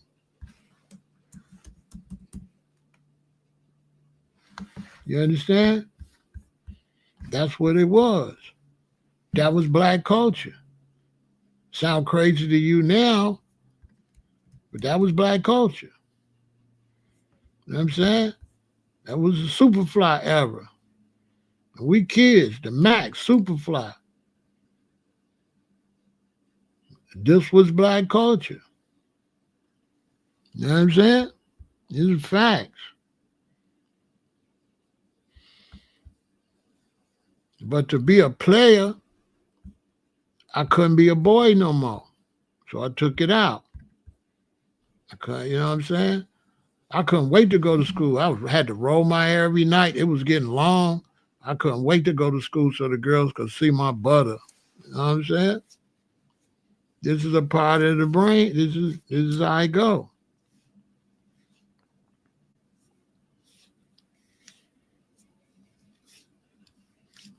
I'm telling you the real deal, the psychology behind it. Some people just hear what I said, but I miss the psychological part. But you got to think about the psychological part of that. You know what I'm saying? I was advanced. You would have had to been grown to be like that. I'm wearing tailor-made clothes and got perm already. I'm already a player, straight out of 8th grade. But I'm a boy. And so I couldn't be no rough boy. I'm a rough boy. Baseball, basketball, football. I can't be a player and be rough. So I had to make a choice. Oh, I'm too rough. I can't have this because I got a hoop. I'm going to sweat this shit out. I'm not finna stop hooping. I'm not finna stop playing two-hand touch. I'm not finna stop riding a bike and all this for this. I'm too little for this. This was somebody ain't doing nothing. So I was too rough for it. I didn't know I couldn't be rough. I didn't think about that part. I didn't know. Oh, damn, I can't hoop. Oh, this ain't gonna work. Because I got to be Dr. J, because back then you want to be Superfly one day, Dr. J the other day, Muhammad Ali the other day. But once I was Superfly, I couldn't be Dr. J no more. So I'm like, oh, this ain't gonna work. This will work if I could interchange, you know what I'm saying? But I just got to be Superfly all day. I don't want to be Superfly all day. I want to ride my bike. I want to box. I want to shoot. I want to be a boy. I'm not old enough to be a player. I'm a boy. I'm not old enough. I can't be cool. I'm not cool. I just want to be cool sometime. I didn't want to be cool all the time. I just got out the 8th grade. My parents from Alabama. I'm from outside. You know what I'm saying? You can't turn no outside boy into no player. You know what I'm saying? So I had to take it out. But I like the fact that these women is standing up. Hopefully they get to the point, hopefully black people really get to what it really is and stop trying to be what the European telling you to be or what your religion telling you to be, to get on your knees and be praying and all that and go back to your natural self, the way you are naturally without nothing touching it. You're trying to put some fake God ideology or something over your natural self, how you are naturally from birth. So every day you fighting your naps, you fight nature. Every day you brushing and combing and cutting, fighting your natural self, saying that you could do it better than your creator because your creator made you like this. You don't want to be like that. You want to cut all your fingernails off and glue some fake ones on. You don't really want to stand on your natural beauty. So hopefully the black woman finally get to the point where she stand on her natural beauty and be her natural self, the real queen, and stop doing this fake European stuff anyway, trying to be something you ain't. So you got to buy all these products, right, to change yourself into something that you ain't. Instead of being your natural self, instead of you eating the natural fruits and the natural vegetables and herbs and spices. No, you want to go slaughter a cow. You want to go murder something to eat. You don't want to eat off of the food that life giving you where there's no blood involved. You want blood, you want bones involved. You know what I'm saying? You don't want to push your natural beauty. We need the black woman to push her natural beauty. We need her to be black and proud. But we let her fall off. So now she trying to make our babies, sell our babies to this fake concept. And got this baby with this fake looking hair in her head, trying to have hair like she Chinese or Korean or white. You don't got that kind of hair. Why you trying to have another racist type of hair and talk about you proud? But you don't want to have, you don't like your kinky coarse hair, which is the best hair. Straight hair is not strong like our hair. You understand? Our hair is the most beautiful hair.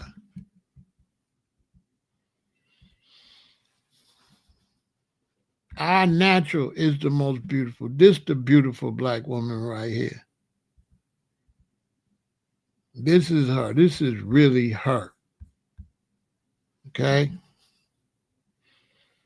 This is the real black woman. This is the black woman gonna feed you right. This is a black woman ain't gonna give you cancerous food. This is a black woman ain't gonna have cancerous products in the home. This is the black woman not gonna be putting cancerous products on their skin. This is the black woman not gonna be cooking with pots that's got all type of acrylic and all type of forever chemicals.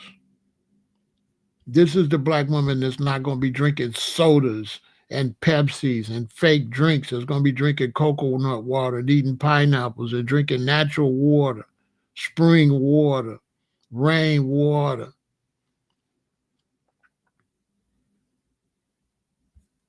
This is where it need to go anyway. You don't really be needing nothing but for your scalp to treat your scalp and to oil your locks. You don't need all that junk to make your hair look like that anyway. And they just been robbing you. And you've been buying things for straight hair from Asians with straight hair, pimping you. The Asians have been pimping the black woman because she trying to look like an Asian by their hair. And then your son start wanting to be with women that look Asian, call them Asian dolls. So now they only want to date the light-skinned sister with the slanty eyes, and they say that's the cutest, like the lame that came over here. They start saying the cutest is the one that look furthest from black. You understand? Anytime you see gyps with no hair, that was after a plague of lice. They used to have lice plagues. Because anytime you're in the desert, you're going to have lice, you're going to have bed bugs, you have certain creatures in hot weather. So there was time where the Egyptians had to cut all their hair off and throw it in the fire. Everybody got to grow their hair over again because of lice. But you think they had them big ass crowns on because they was bald headed? Why would you need a crown that big? Michael, why would you need a big ass crown if you bald headed?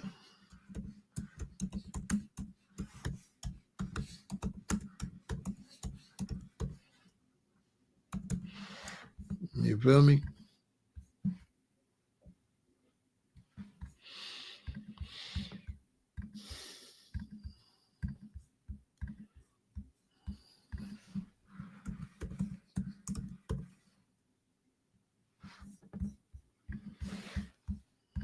Everybody know what it is.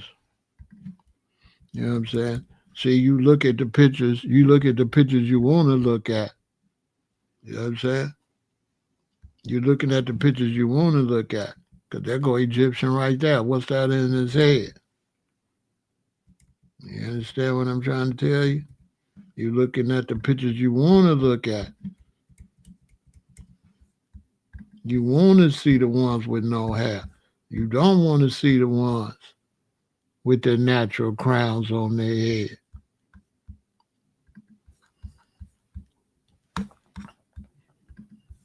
Because everybody know the Egyptians had locks on their head and braids. That's common knowledge if you study chemistry.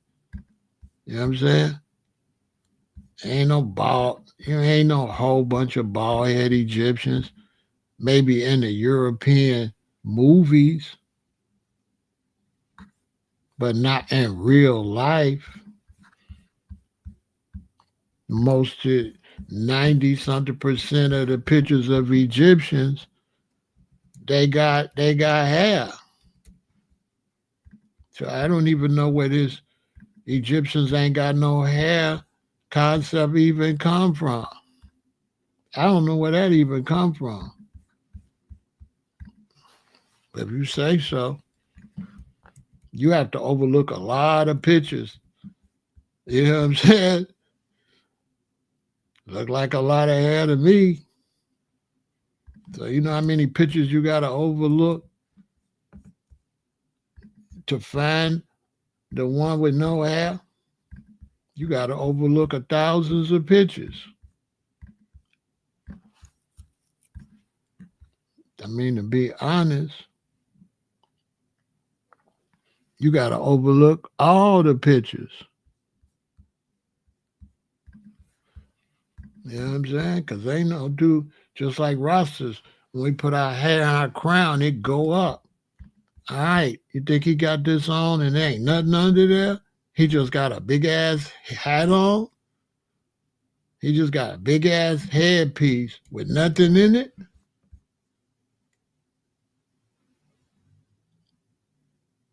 You see, they broke the nose off.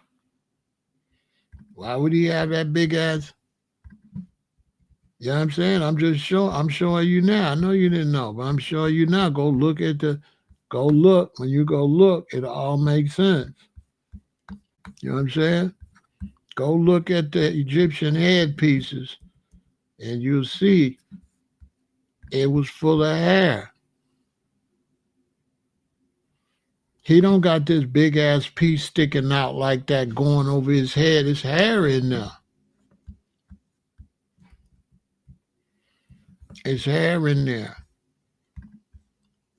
Every time you mostly see a picture of a pharaoh, the pharaoh is going to have a big ass thing on his head. Why? And what's in there? See what I'm saying? What's in the headpiece? It's just a big ass headpiece for nothing?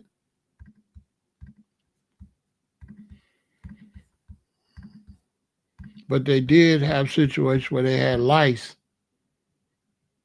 They used to have lice problems. And they would have to cut the whole, when they have lice invasions, they cut everybody out. They cut everybody here in the whole country and throw it in the fire to everybody, because locks just grow again. And then everybody grow they stuff back again.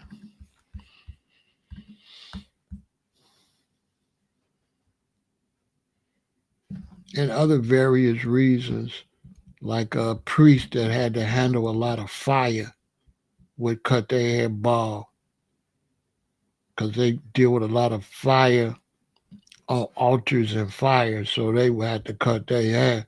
They around too much fire. So there was also like positions where you had to wear certain flame retarded clothes, and you couldn't have no hair all on your face and stuff. With the amount of fire they was dealing with, you had to cut it all off, not just your hair, your eyebrows, and all of this. No hair on the body. You know what I'm saying? But the fact is, those were civilizations. Why did God make you where your hair grow like that is the question. The question is, yeah, you got cultures do everything. But the question, Michael, is how did God make you? Why didn't God make you bald-headed with no hair?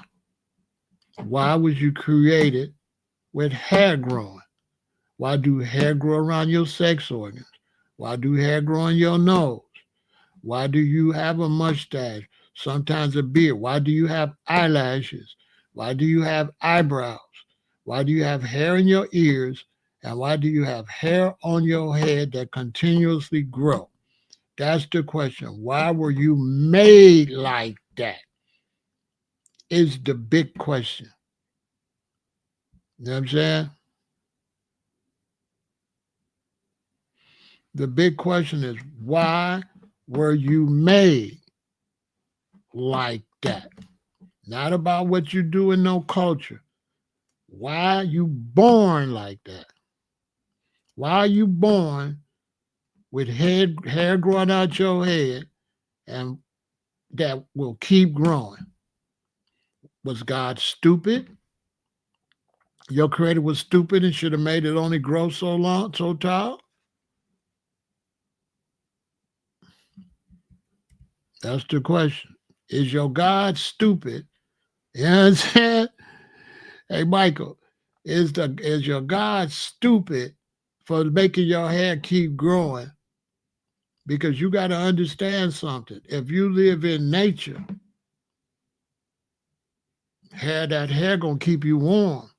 That hair gonna cover your back. If you got long, big, thick dreadlocks going down your back and it's raining, is your back gonna get wet? No, your back's not gonna get wet. So now put yourself in nature. Ask yourself why lions got a big ass mane and covered with hair. Why gorillas is covered with fur and hair. Why each type of creature is made a certain type of way. Why some creatures only got short hair like zebras, while other creatures got long hair. Why the lion got a mane, but the tiger don't. Okay, so why do the human beings' hair grow the way it grow? You understand?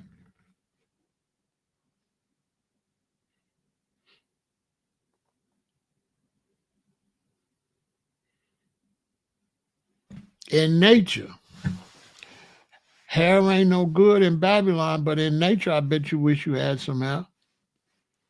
You know what I'm saying? They shown with froze on the wall, but did God make you with an afro? Is what I'm saying, Ma. I'm going back to the beginning. Y'all trying to talk about life in the middle. I never take the middle more than the beginning. The beginning. I'm talking about in the beginning. Before you had scissors, before you had razors, there was no razors. There were no combs. There was no way to cut your hair. Anybody that know knowledge know it's the Stone Age. Then you get into metal. Many, many thousands of years later. If you was made from the beginning in the Stone Age, you didn't have nothing to cut your hair. You understand? I'm telling Ma the beginning. See, nobody want to talk about the beginning. Even when you talk about religion, you never talk about the beginning. You talk about Moses. You talk about Jesus. You do never talk about in the beginning. You never study Genesis chapter 1, chapter 2. You always try to start your story in the middle of this story. How could you start something in the middle? How can you come up with answers from the middle? By the time you show me an Egyptian and black people with an afro, when was that? That wasn't in the beginning. That wasn't the beginning. You don't understand what I'm talking about, Ma. You understand? You don't know what I'm talking about. I'm talking high level, okay? This is over your head. In the beginning, there was no religion. Maul's talking, but if Maul don't do something, then the natural way Maul's hair was made was to grow and keep growing. Everything he's doing is based on religion. So when somebody say they don't care about religion, when you cutting your hair, that is a religious act. That is a man-made act that is not natural. Because the opposite of religion is just the natural way you live.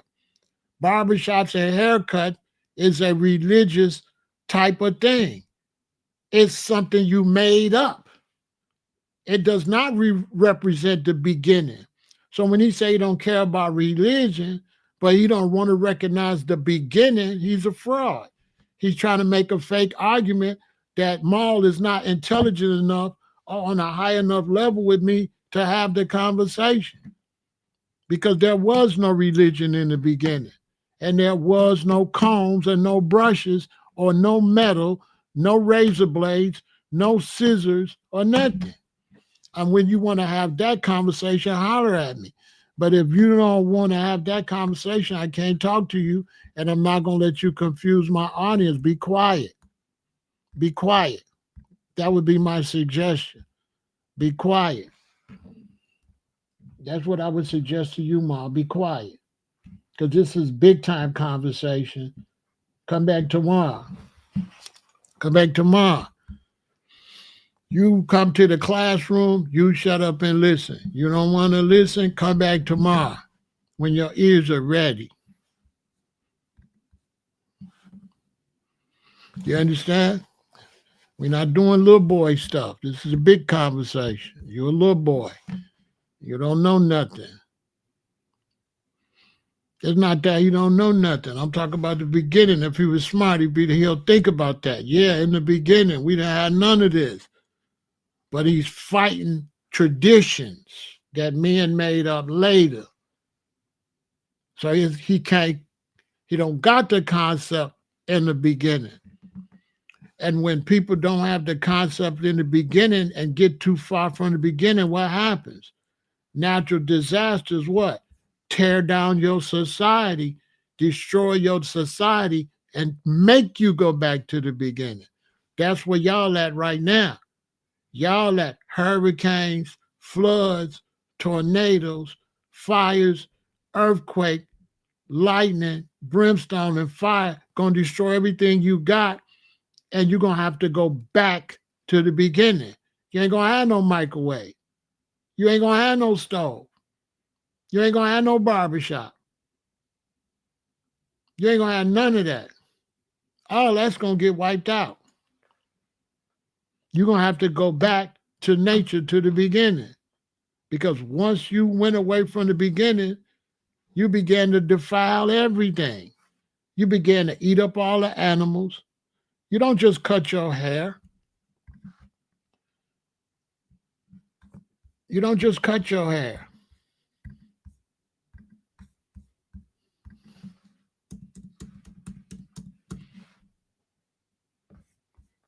Once the concept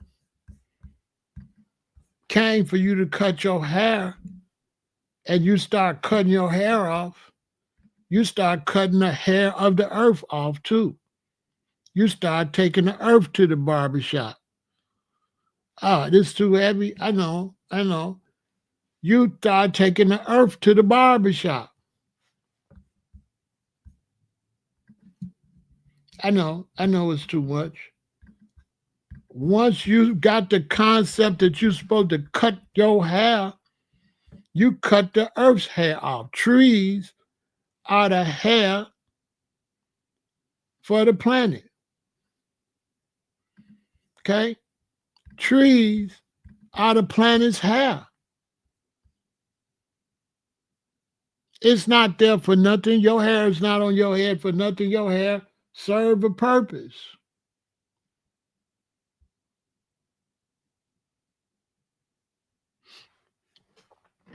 Your hair serves a purpose.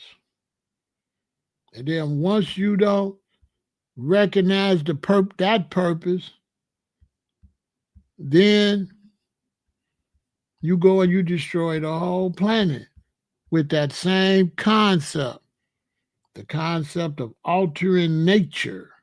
You become unnatural. You become an unnatural person.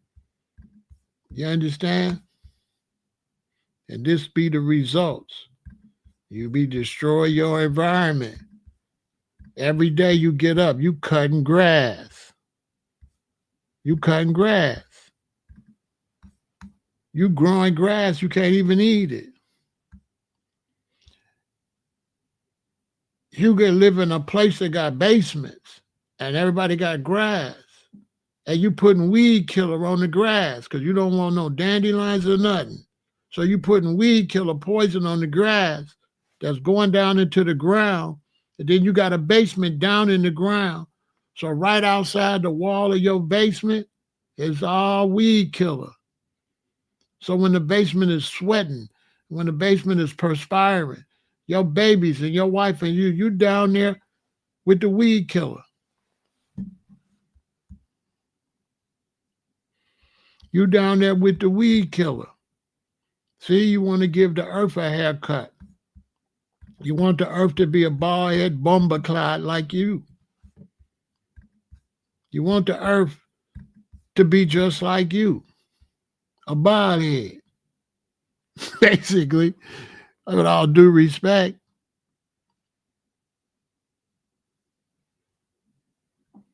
You want to do the whole earth like that. You think everything's supposed to get cut and trimmed up.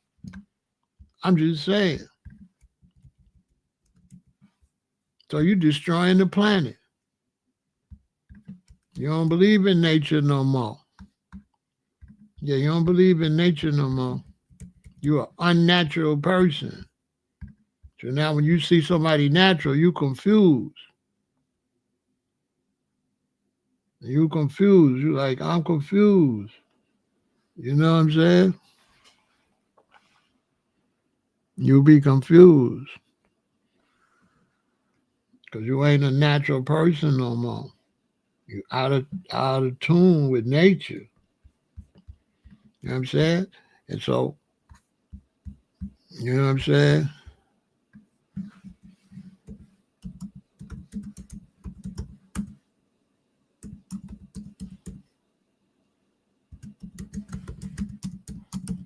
So now your woman, she doing all this stuff. You know what I'm saying? To herself. You're supposed to be the man. You're supposed to be the power, but you unnatural. So you sending your woman in there. Somebody came and said, the young lady with the blonde hair looked good, but the young lady with the blonde hair, guess what the deal is? Black women can get cancer of the scalp, though some studies show scalp tumors are usually benign in Black people. The most common malignant type is squamous cell carcinoma. Scalp cancer signs include raised patches, flat lesions, bleeding sores, and pearly bumps. Risk factors for cancer in the Black community, particularly scalp cancer, are linked to the use of hair products with harsh chemicals like endocrine disruptors and the increased risk of later stage diagnosis due to limited access to care and later detection. So the game is this. You come to me. I'm the Asian. I sell you hair products. You put the hair products on your hair. You keep putting the hair products on your hair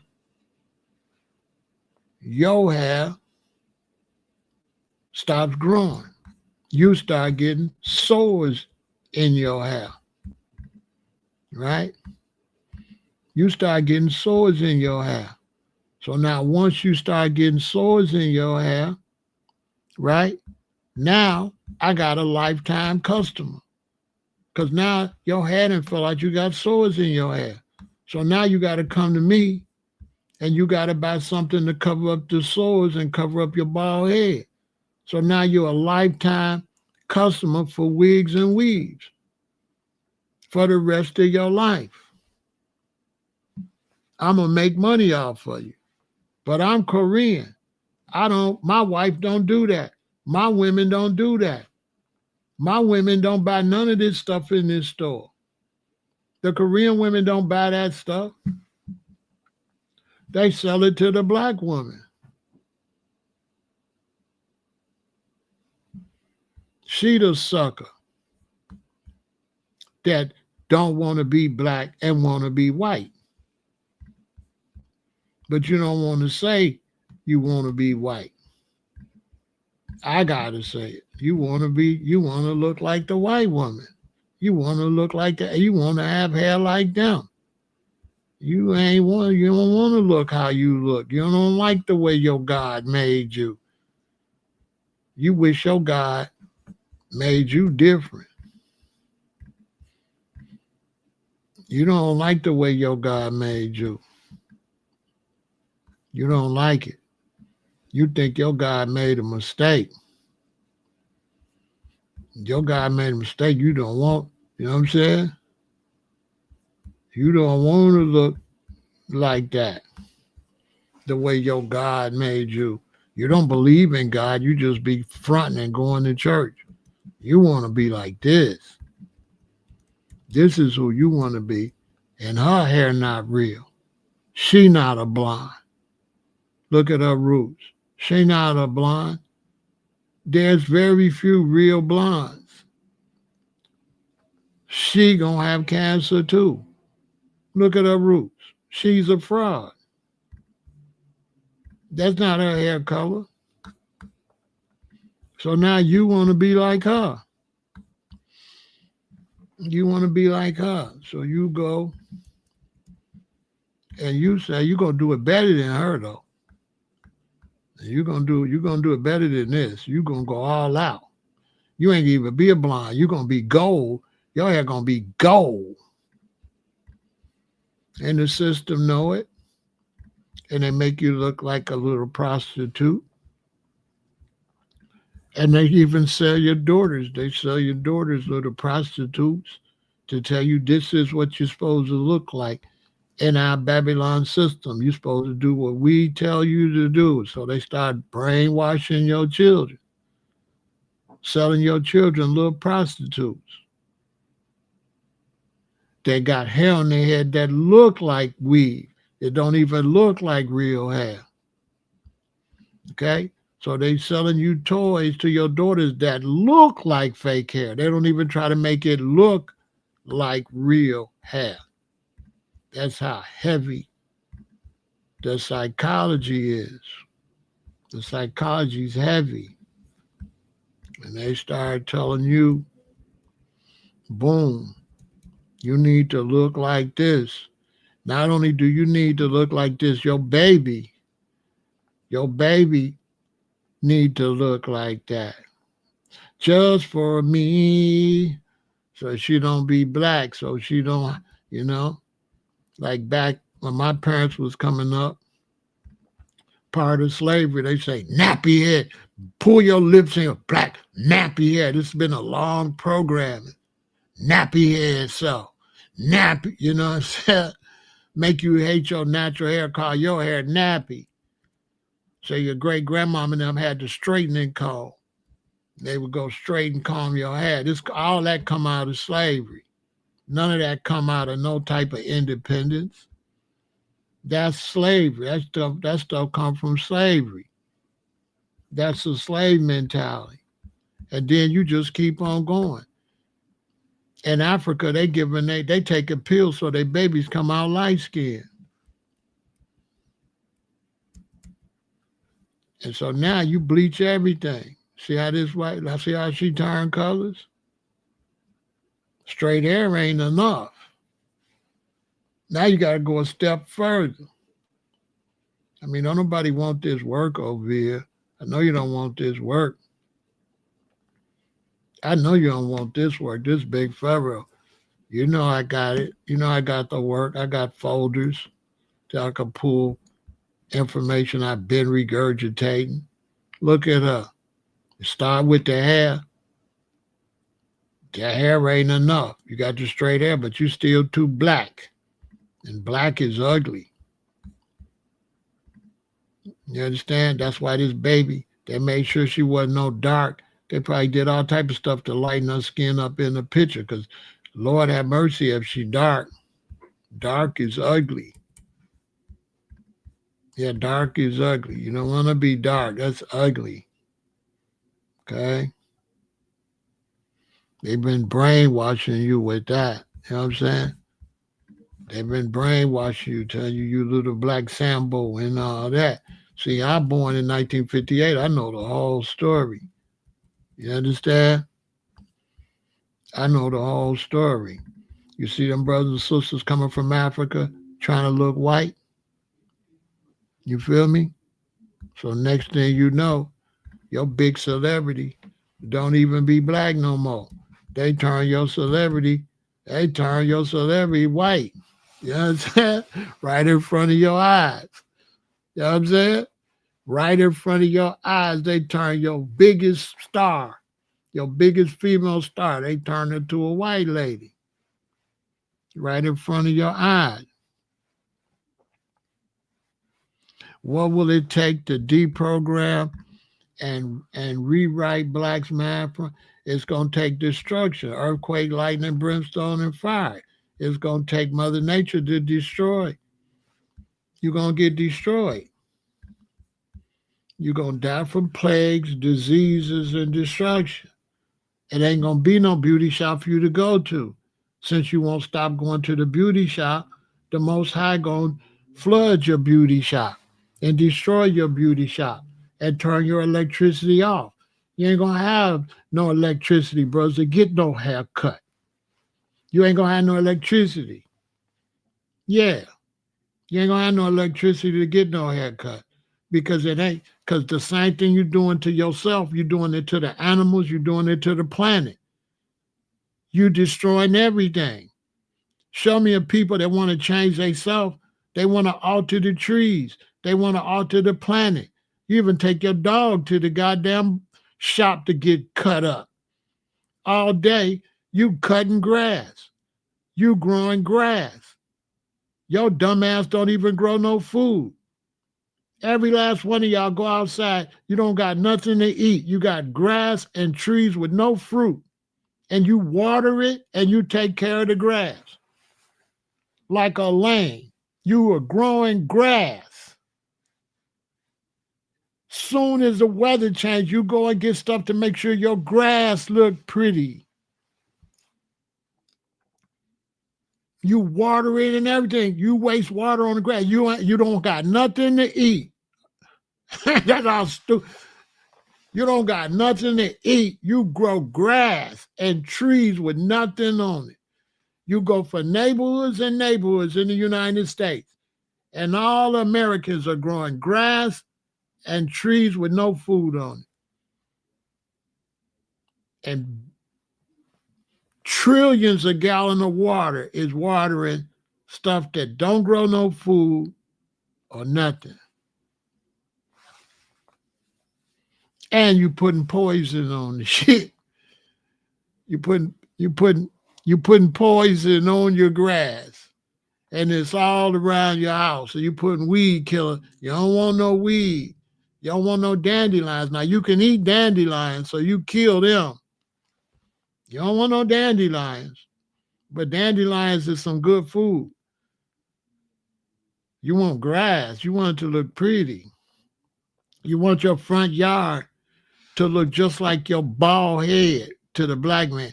Your front lawn look like your pussy ass head, like a slave.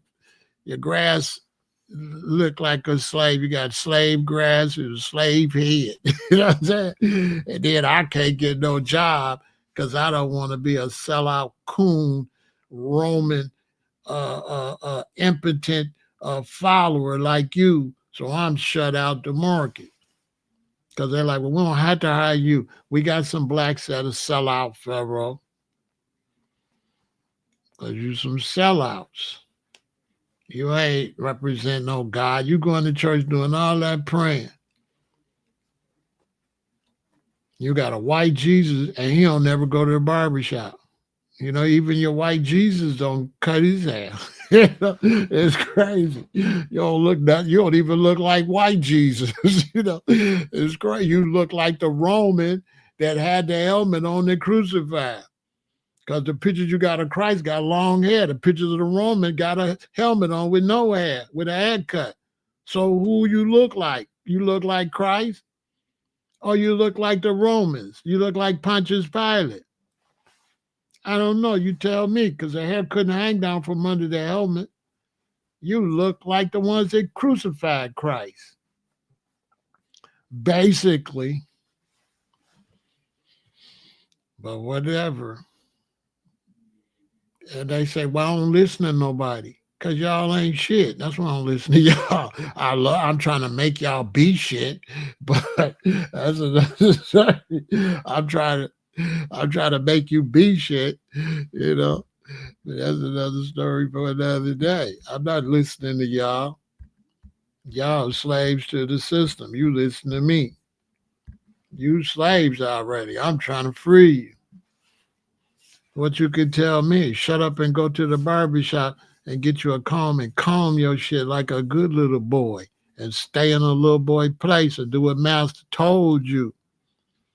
I had a lady ask me the other day, who do my hair? I said, do my hair?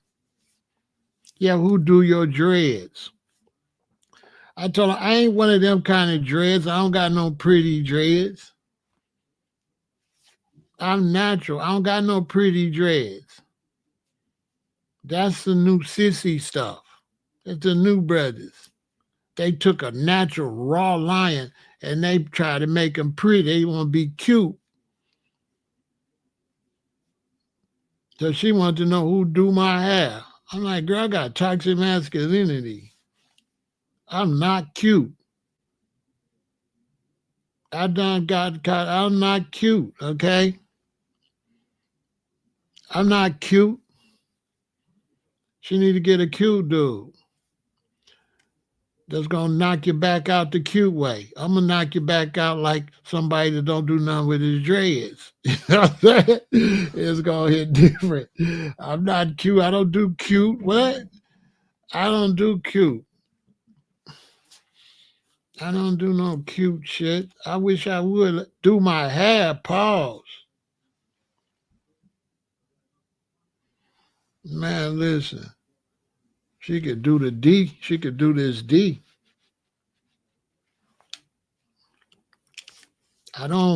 Women don't run me. Women run y'all. Women don't run me. I don't give a damn about no woman running me. She got to get in line. She got to get in where she fit in. I do not chase women, and I do not let women tell me how to be a man. Period. How you a man when a woman is the one telling you how to be a man? I'll be with you if you be a pussy, you know, basically. What kind of man is that? You supposed to make the woman go your direction. Y'all go in their direction. They putting perfume on you and dressing you up like a Ken. She Barbie and you Ken. How you a man when you chasing a woman? And now you done chased a woman so much and you got so feminine that she a lesbian. But I'm down with lesbians. I think lesbians is cool. I think women should be lesbians because the men is bitches. So why not get rid of real bitch? You know, instead of a bullshit fake bitch. You know, you dudes is bitches. So she just went and said she gonna get a real bitch. I don't know. Women is gonna get them a real bitch instead of a fake bitch. I don't know.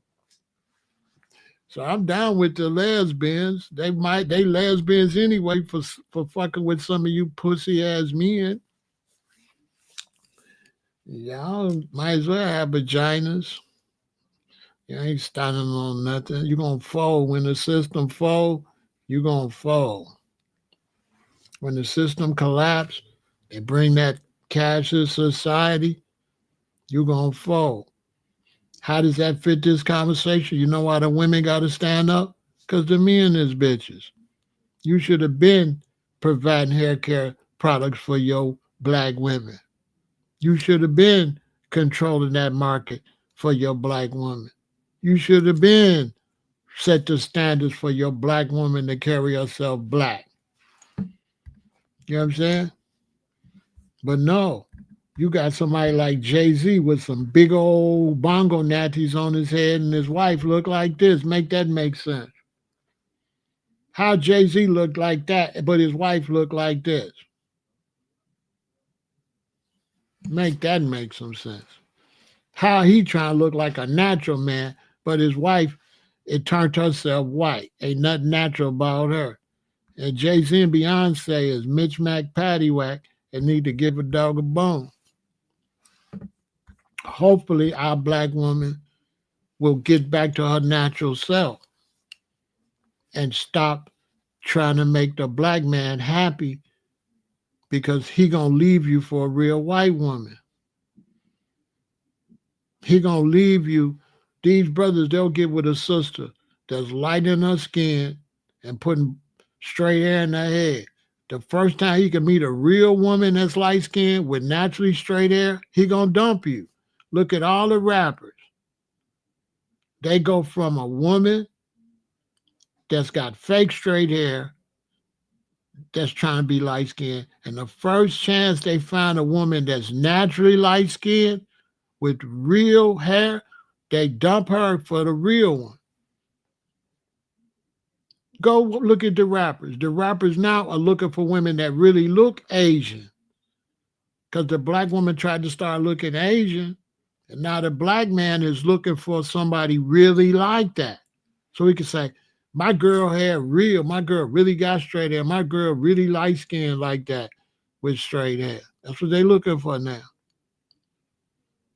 To the point where black people are even breeding to have light-skinned babies with good hair.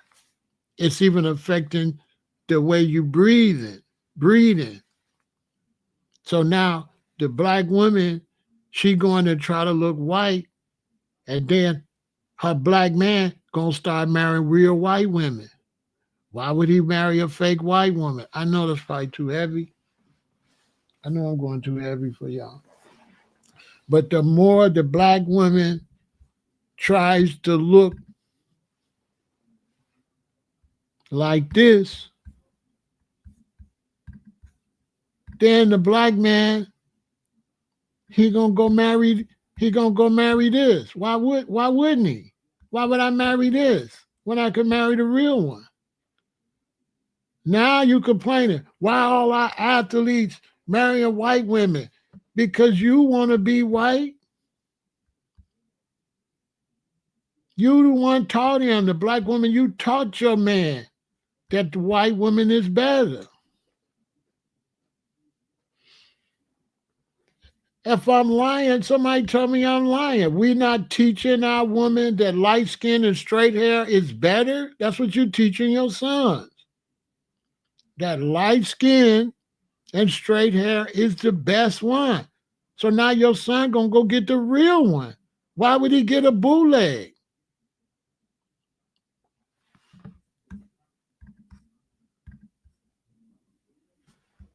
Am I talking crazy?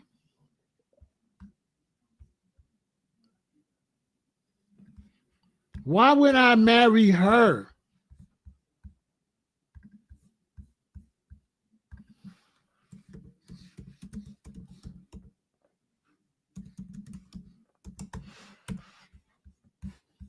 Somebody tell me that.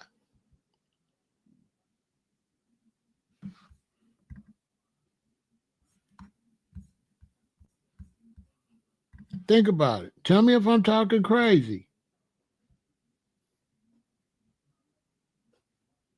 Tell me if I'm talking crazy.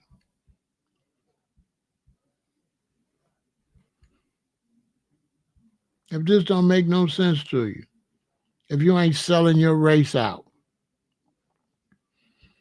if you ain't got your woman saying somebody look better than her, because if she trying to look like somebody else, then that person must be look better than her. Unless I'm tripping.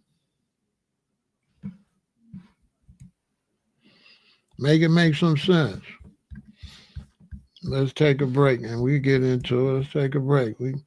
I know, ladies, you didn't want to hear all this. They're like, we didn't want to hear all that. I'm sure. I still got love for y'all, though.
I mean, y'all tell me if I'm tripping or not. If I'm tripping, you tell me.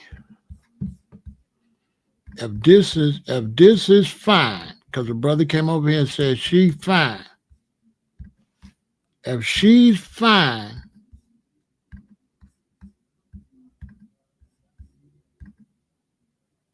if she's fine, if she's beautiful, and she's fine, according to the lane, then she's better. If this is the standard of beauty, she's way more beautiful. If that's the standard, if this is the standard, if this is beautiful, this is fine, this is finer. If that's fine. The one in the picture is way more finer if that's fine. If that's the standard, then the one in the picture that I'm showing is way better. By far.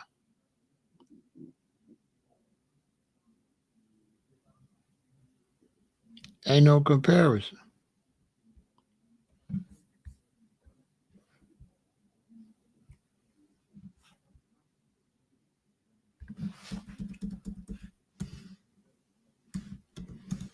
You know, I be around a lot of white dudes and they be looking for what you call a true blonde. Y'all don't know nothing about that. Because in their world, they be looking for the true blonde over the fake blonde. Y'all know about that? Y'all need to get around more white people and learn some stuff. See, in their culture, they looking for a true blonde. That means she don't got them dark eyebrows.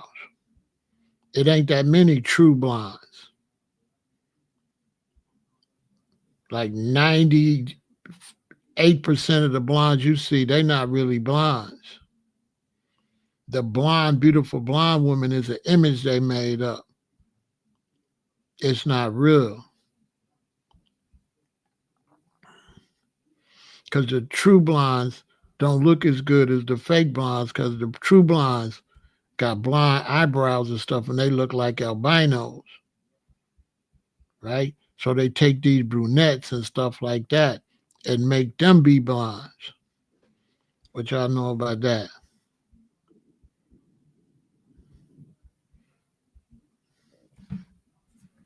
They make them be blondes.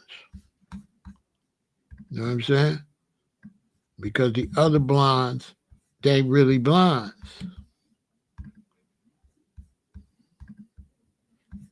Did y'all know that? See, this ain't no blonde. Look at her eyebrows.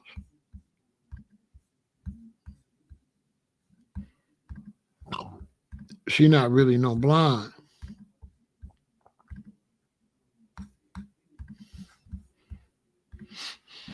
What y'all know about that?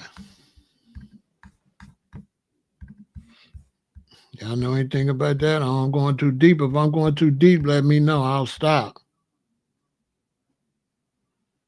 Right? So with my white friends, she not the most beautiful woman in the European world. That's a fact. She's not the most beautiful woman.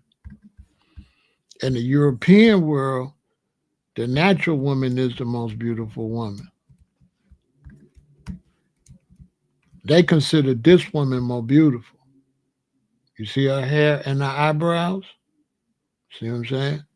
This is beauty for white men. This is the ultimate beauty. Natural. Hair and eyebrows the same. See what I'm saying? This is a fake. This is like this in our community. In the black community is this, and the white community is that. She just like her in the white community. This is the one that they like. The natural one. But y'all know about that. I really be outside. You know what I'm saying? Shout out to all my friends out there. You know, I got friends from every race. I got Russian friends, German friends, French friends, Polish friends, Puerto Rican friends, Mexican friends, African friends from all different continents. I'm a man of the world. And my white brethren, this is their ultimate standard of beauty. If they can pull one of these, they in heaven.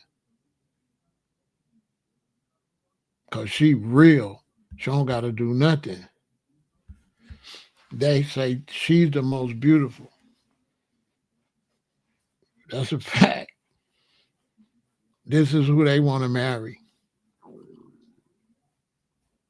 They don't want to marry no bleach blonde necessarily. They like floozies to them. Or they like something old rich white men like to have on their shoulder to look like they doing something. How do I feel about women with makeup? I feel that when women make makeup, it fuck their skin up. Makeup fucks your skin up. And when you take it off, you ugly.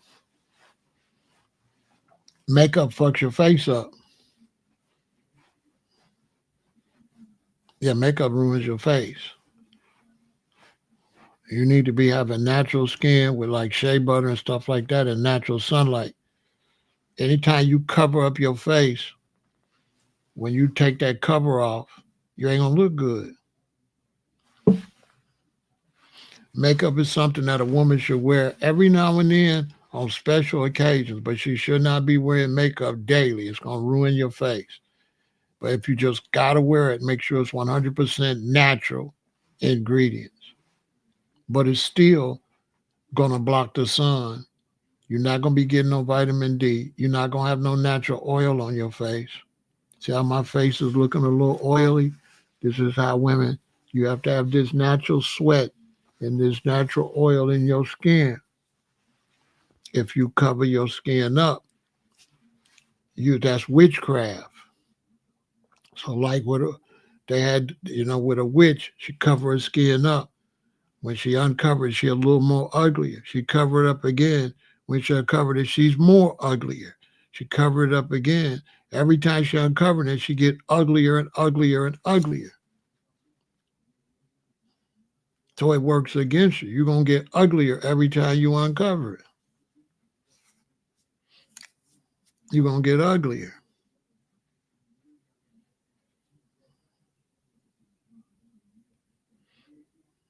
You have some tribes in Africa, but they use natural stuff, but it's so hot that the sun still is able to maintain their skin.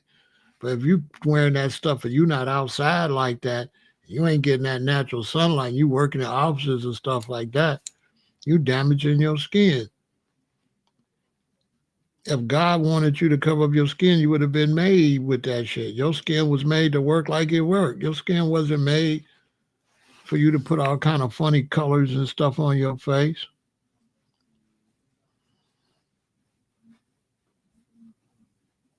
You know what I'm saying?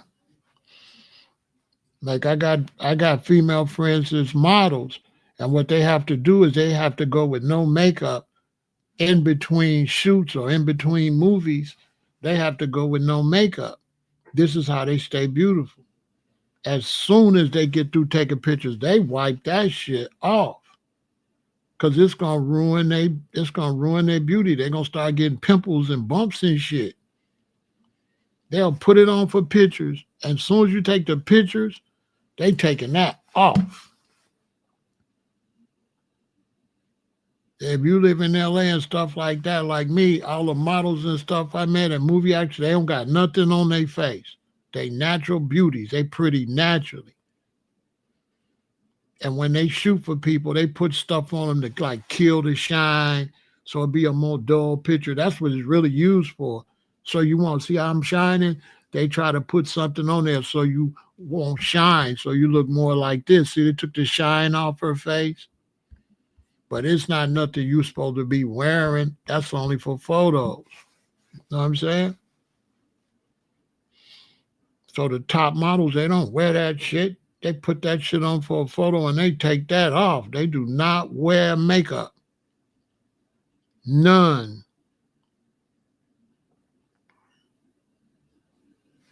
I forget I lived in Hollywood with the long dreads. I was pulling a lot. I just don't be, men don't kiss and tell. You know what I'm saying? You know what I'm saying? I've been with a lot of models. You know what I'm saying? I pulled a lot of models. But men, we don't kiss and tell. But for this conversation, I will mention it. But this is nothing I would never mention. Because, like I said, we don't kiss and tell. But I pulled a lot of models. And they don't wear no makeup. You know what I'm saying? Because when I was in LA, the models, they was at me. No, they models, but they ain't got no men. And like, men is scary. So men is scared of beautiful women. You know what I'm saying? So when men see a beautiful woman, they scared. They ain't like me. I'll run up on the finest one. And they be single. Everybody else scared to talk to them. So when I was out there, this me out there, they was on me. The models was on me. They just walking up, hi, what's your name? Like that. They like, here's my number. Why don't you call me sometime? Like that. I couldn't even call them all. You know what I'm saying? Because I was like the most handsome thing they ever seen in their life. Why? Because I had my natural hair and my natural skin. So they looking like I'm a catch. A real lion. He not altered. He not feminine. Oh my God. They be creaming on themselves when they would see me. So, real talk. That's what they wanted. They don't want no Avon dude. They don't want, man, listen, I could take, man, I don't take brothers, women, but I could. If you one of these suit wearing prissy dudes, man, I'll take your woman. She don't want you. You too feminine. She want to come to the jungle. You know what I'm saying? I'm just telling you. She want to come to the jungle. She don't like Ken. She like G.I. Joe. You Ken. Oh, G.I. Joe. They don't like no shit like that. But the beautiful women, they don't do that. The black woman is way more beautiful if she just do natural self.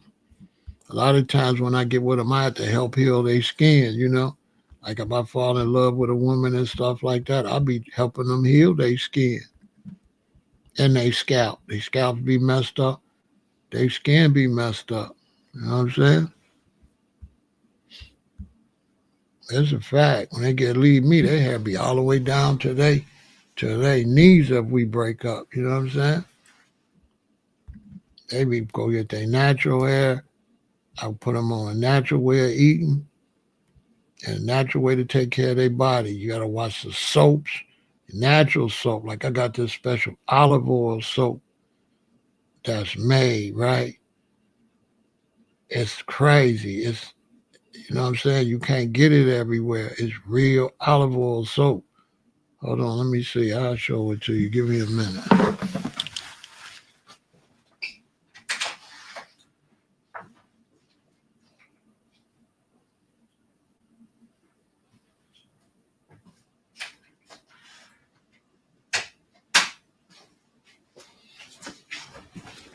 This is what it looked like. It's real olive oil soap, right? It's made in like the Holy Land and stuff like that, right? And this, you can't just find this. You got to search this, right? This is like real olive oil. This is made from olives and olive oil. These are type of things that, you put your woman on it and purify and clean her skin. You know what I'm saying? Like they'll be with me and they constantly going to the beauty shop. They be tired of going to the beauty shop. But they only going to the beauty shop because their last man was a buster. They was doing all that for the loser. I don't know. I forgot because I bought 2 bars and they last forever. Let me see if I can find it.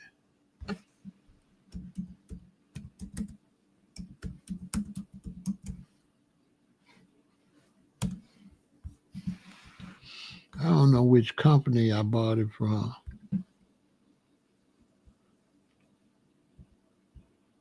Let me see.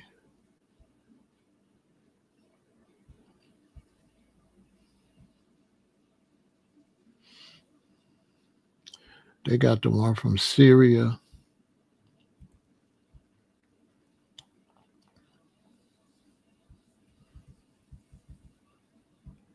I don't know which one I bought. I had to go search my files and stuff, but just search olive oil soap, right?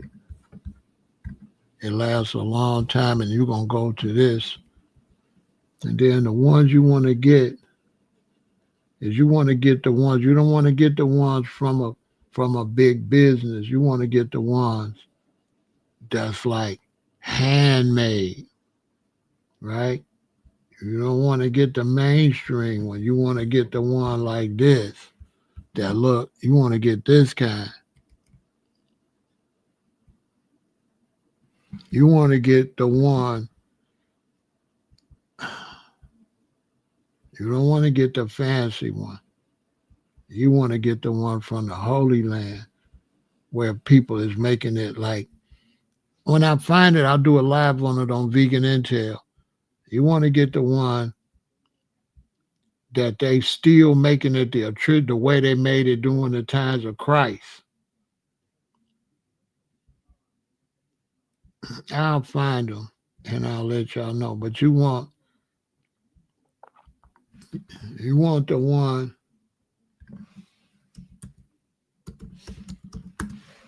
that's made by hand, like from back in the days of Christ, right? This one I got it from the Holy Land. I got to go back. I can find it wherever I placed my order from.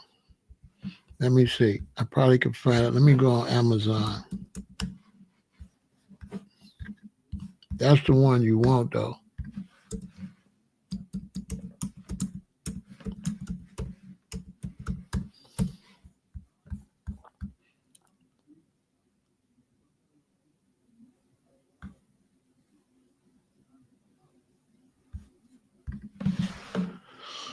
If I could find it, let me see if I could find it. If it's still in my orders.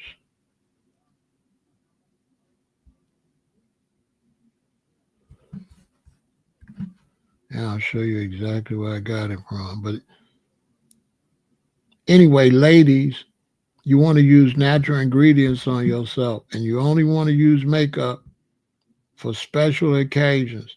And as soon as you get in the car, get it off your face.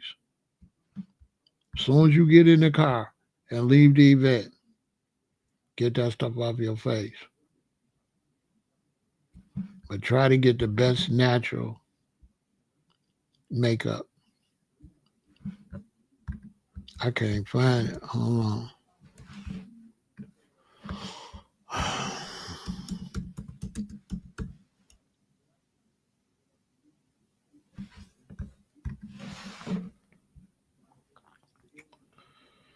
Let me see if I can find it. I probably can find it.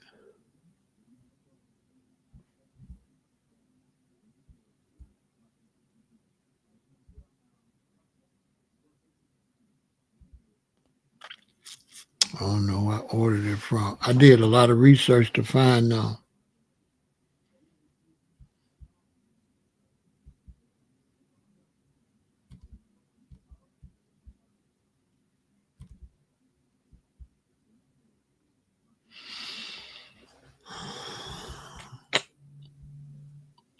don't know if I can find them. It ain't in my order history. I don't know. I can't find them. But when I do, like I say, subscribe to Vegan Intel, and I'll find them, and then I'll show you where I got it from. But search it, and the ones that look ancient, that ain't fancy, that's the ones you want.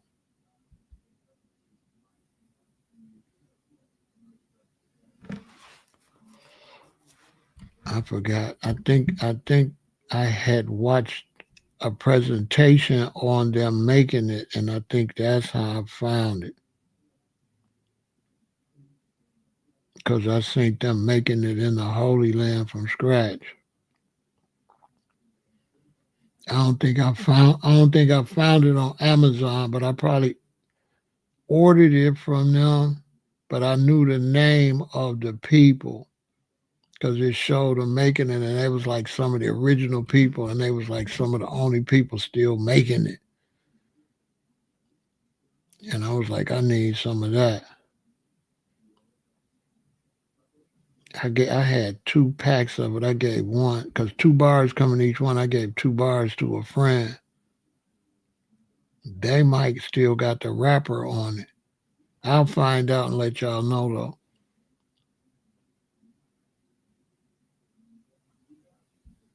But this is what women have to do to keep their beauty though.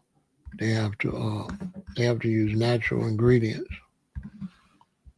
I don't know how much. I forgot what I paid for it, Mike. You know what I'm saying? And so this whole boycott should help our women go more natural hair, more natural products, and maybe we can get them to grow their hair back. You know what I'm saying? Maybe we can help our women grow their hair back. You know what I'm saying? Yeah, I'm gonna be in the sip, James. Maybe we can get our women to grow hair to start grow back and can reverse some of this scalp damage. You know what I'm saying? That would be great.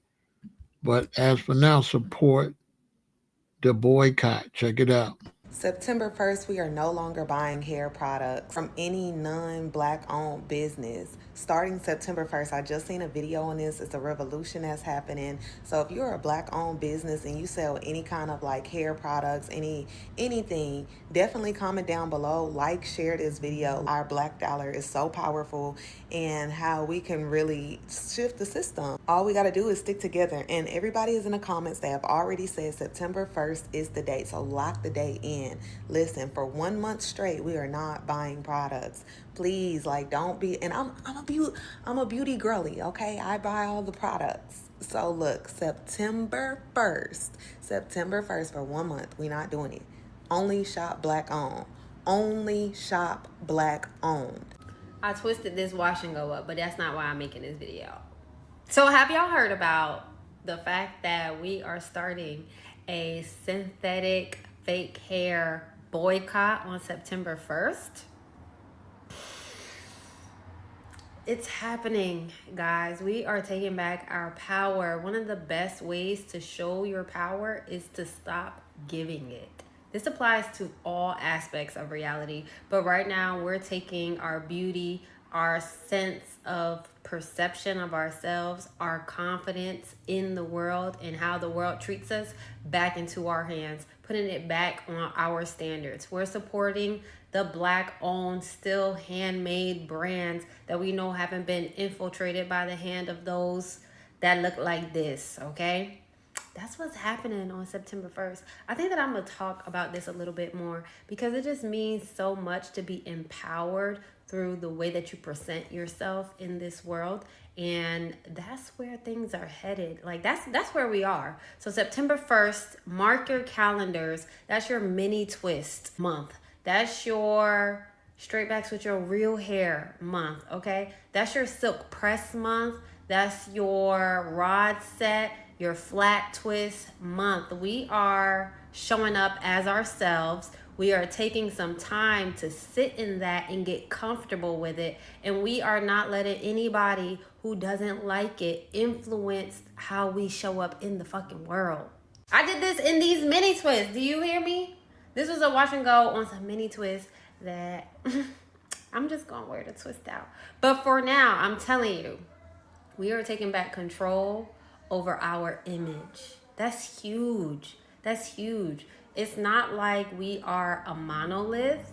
However, there is something unique about us that only us have, that only we have. And right now we're about to put it on Front Street, put it all up in their faces.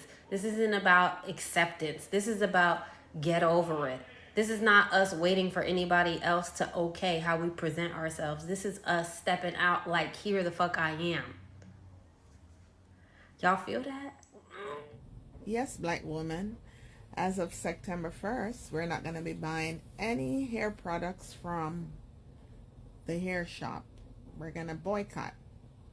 And whenever we start using hair products again, we're going to buy from black businesses, okay? We're going to boycott buying hair products from anybody else but black owners, okay? Business owners that does hair products. And guys, we're going to stop using all these perms and chemicals in our hair. It's giving us cancers. We're going to try to use natural stuff from your kitchen. You can use a yogurt with honey and olive oil and eggs, and you can make a hair mask. Okay, guys, we're going to boycott hair products September 1st. We're not going to buy from anyone for a whole month, and then after that, black owners. In September, we should all boycott the brands and see what happens. So I'm like, yeah, I'm on board, because for me, I feel like the thing that has grown my hair the most out of anything has been growth powders. So powders like the ones I've mentioned, and things like olive oil, avocados, bananas, like those things are actually free and cheap, and they actually grow your hair. So why do we use all these other products when we don't even know what's in there? And most of them are made by. So why? So Appa, I am down for the boycott. Like, I'm gonna try it in September, and I just feel like there's so much you can do with just products from your kitchen. You know what? With avocado. So I want my hair to look healthy and black. We can do the same hair masks. Healthy, black. Henna is good. It's a natural dye. Yeah. So healthy, black, and very like. When you know better, you do better. If you continuously do the same thing, what results are you going to get, right? When you know better, you do better. When you know that certain things are happening, you research and you do better. Because when you start to research, the door opens to the information that you can get, right? This boycott that's happening for September the 1st. This is an educational piece. Because if we're not going to buy the products, what are we going to do? What are we going to do to define the curl? What are we going to do to hold the ponytail? What are we going to do to treat our hair and to put the extra coating of treatment to close our cuticles to make sure that our hair slips when we style it? You know, what are we going to do if we can't color our hair and our roots? There's other options. There's other safer options. So it's not just about closing a business or not using a brand anymore. And there's many other brands that we can use that will help with our hair. Yeah, some people say I can't stop using hairspray, color dyes, and gels and edge controls and all that stuff. I understand there's a time and place for it. But what I say to my clients when I do a consultation is that when there's nothing in your hair, I can tell if it's at its healthiest. I can tell that whatever you're doing is working. When we use products to coat and mask and create a barrier or a buildup on our hair, oh yeah, it's manageable for us. But when nothing is on it, is it healthy? Is it at its healthy state? There are products out there that you can use that can benefit your hair, even when you wash it off. Your hair is in a great state. I think that's the avenue in which we should go. You know, even as a hairstylist, yeah, we create and all that stuff, but making sure your hair is healthy in the journey of playing with your hair is key. Okay, so that's why I'm here. So the serious is here. I'm not jumping on the wagon. I'm just saying that because change is happening. Education is pronounced now. Let's jump on and learn. Let's go through our own journey to love ourselves and find out what's best for us in the healthiest state possible. Yes, what we eat. Yes, sleep. Yes, what we meditate on. Yes, our choices. Yes, our company. But yes, our skin. Yes, our hair. Yes, our nails. Yes, our heart. Yes, our lungs. Yes. There's products out there that we can use. And there's education out there to take care of our hair. And for me, I'd say being more natural, I feel more beautiful because it's more of self acceptance and easier to motivate others. Everyone's journey is different, but this is the doorway. This is the doorway to choose wise, choose better, and love yourself more. Imagine if Black women across the world didn't buy hair products for 1 month. Black women across the world didn't buy hair products for 1 month. And that's not just including extensions and hair pieces and wigs. That's also including the product that we go through and the different products. When we're looking for a product for our hair, we go through so many different products before we find, if ever find, one that we like for our hair. Black women spend a lot of money in hair products, let alone weaves. We are the hair product industry. If we stop buying hair products across the world for 1 month, we would crash it. We would crash the industry probably within like a week. We probably would crash it in a week. 1 month, when we went back, there would be nothing to go back to. Yeah, they need us and we need them. The hair product industry is just, I think, because of who owns the hair product industry. We should be owning the hair product industry. Like the people who own the hair product industry, or who provide the most things for us, their hair don't even look like our hair. They don't even have the same hair problems, but yet they own all the hair stores. If the industry was owned by us, for us, we wouldn't be having this conversation. But imagine what would happen in a week. Imagine how much hair product you buy in a month. And imagine across the world, Black women not purchasing hair products.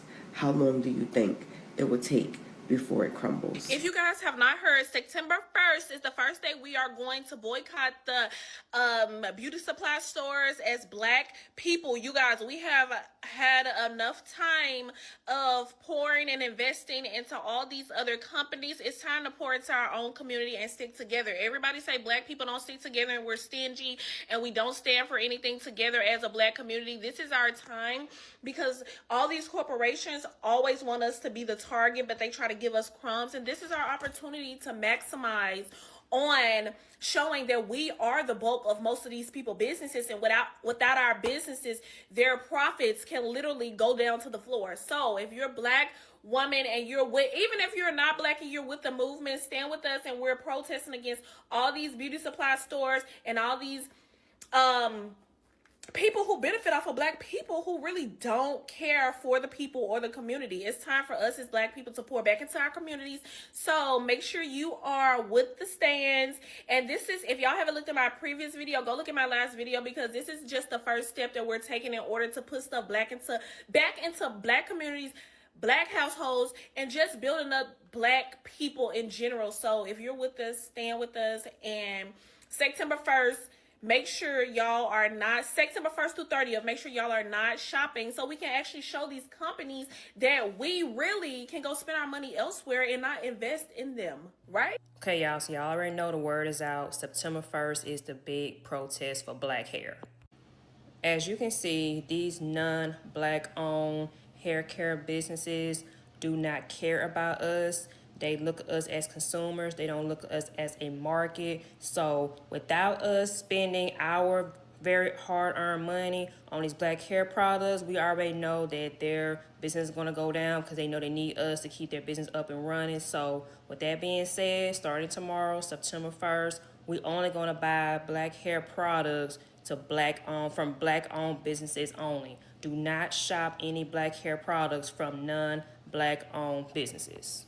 Now I know a lot of you have your very favorite black hair products, so it's a lot of them that we like to use in our hair because it works really good on our hair. But they're not black owned. So on here, if you are a business owner, if you're a black business owner and you sell hair care products, please leave your businesses in your link down below so we can show support. And we're only going to buy from you, but we are not going to buy any black hair products from non-black owned business. So if you like this video, please spread the word. Please like, comment, and share this video. And again, if you are a black-owned business that sells black hair care products, please leave your business in the comment section and make sure you share. Let's spread the word. Let's support each other on this because, again, these non-black owned black hair care business cannot survive without our dollars. So don't forget to share this video, like, comment. All right, for my black women, are you guys aware of the boycott that is happening on September 1st? For 30 days, they stated they do not want us to purchase any hair care products. That includes beauty supply store, Amazon, Target, wherever, unless it is a black-owned business. Please purchase directly from their website or directly from them in some kind of way. Why? Because the beauty industry is about $1 billion to $1 trillion industry, and they make so much money off of black women. Black people, period, have to know the power of our dollar. We're basically the ones who keeping this thing afloat in America. So y'all know what happened last time when it came to Target and that boycott. I think it was supposed to be 30 to 90 days. I can't even remember, but people still aren't shopping there. And it really hit them in the pockets big time, to where they had to make a lot of changes. But yeah, so are you boycotting? That's what it is. So that's what we on right now. We're going to help the women, right? And no, it's not FBA. This is black women. So this is not FBA VW. This has nothing to do with FBA. This has everything to do with black hair care products. So has nothing to do with FBA. FBA is a separate issue. This is black hair care products that are being sold to all women of color. And so it's not an FBA issue. All of the women of color don't want to buy products from anybody other than women of color. So this is not an FBA issue. We are FBA, but there are still international issues. There's still issues. Like there could be, like let's say there's something in something for men that we shouldn't take that could give men prostate cancer. Then all men would stop taking whatever that is that would give you prostate cancer. That wouldn't be FBA men. That would be a men's issue. So some of you all are taking FBA out of context and trying to apply it to situations that ain't FBA.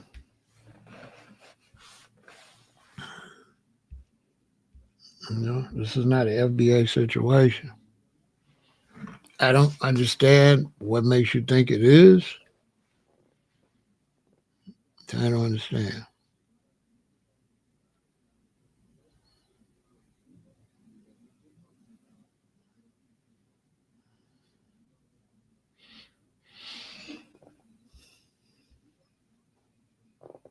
In some cases, the FBA,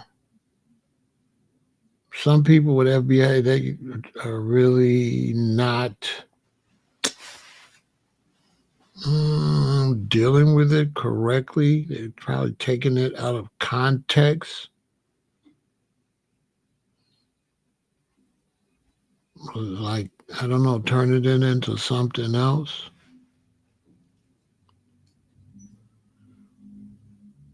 because identifying our lineage has nothing to do with anybody else, really.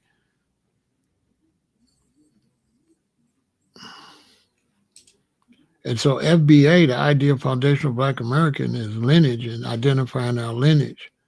Now, those that's trying to apply it to everything other than identifying our lineage and pushing for reparations, they're just trying to turn it to like some type of gangbanging, like some type of, I don't know, some type of unnecessary like beef, which has nothing to do with lineage and has nothing to do with reparations. So a lot of people, VW, that really aren't pushing for reparations have jumped into FBA on some other type of non-progressive uh,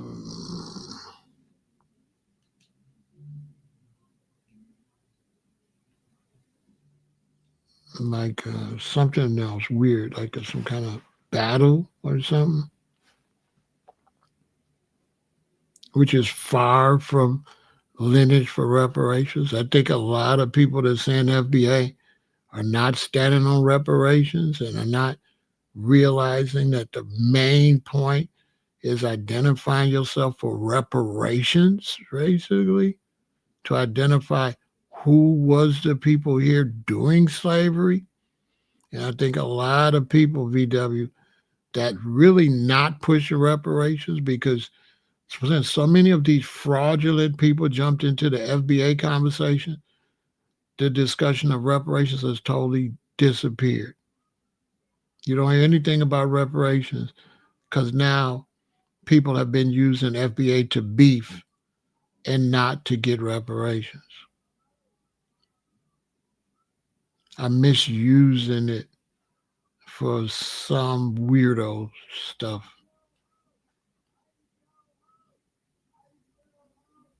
Not using it for nothing substantial. Because I don't see where hair care products being sold to black women that's not really made by black women. I don't know how that's a FBA situation, but if you say so, I don't know. That don't seem like an FBA issue. It seems like a woman's issue.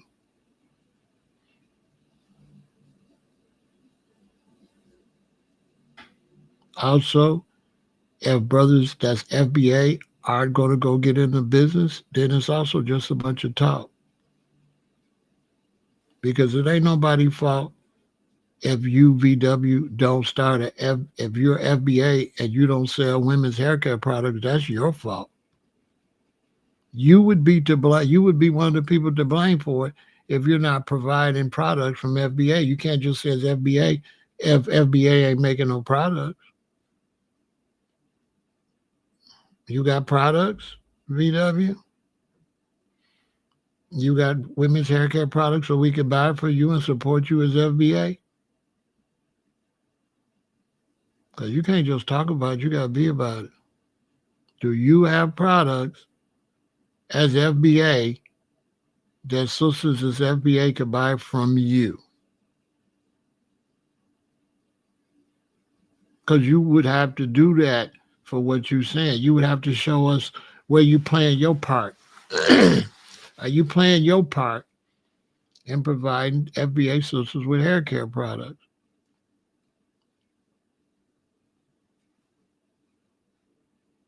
So what you gonna do?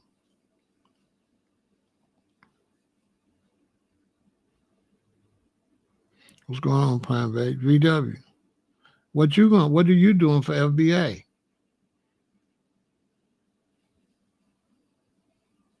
What's going on, Tiny?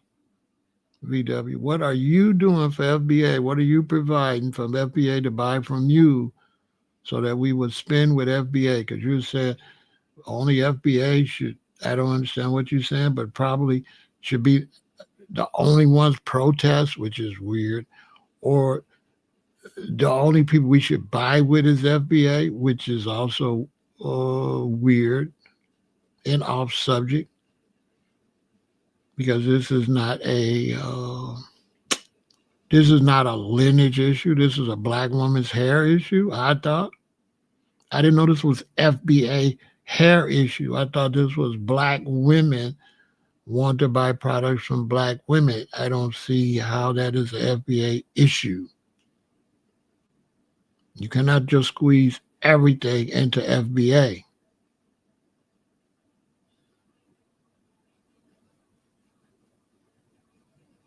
That's misusing the purpose of lineage, which a lot of people are doing, not just you, VW. A lot of people are misusing the purpose of identifying as foundational black Americans. A lot of people are using it for ridiculous beef. I've often said the movement has been hijacked by people that want a beef that ain't standing on reparation. That's an issue we're going to have to deal with. There's a bunch of fake people want to holler FBA, but ain't standing on reparations. They like FBA, they like the beefing part.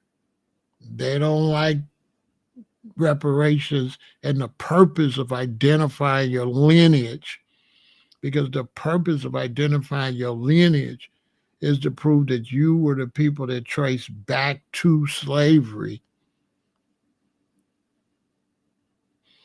That's what drove Tariq into that term, based on American descendants of slavery and reparations, and identifying who were the people that were here during slavery.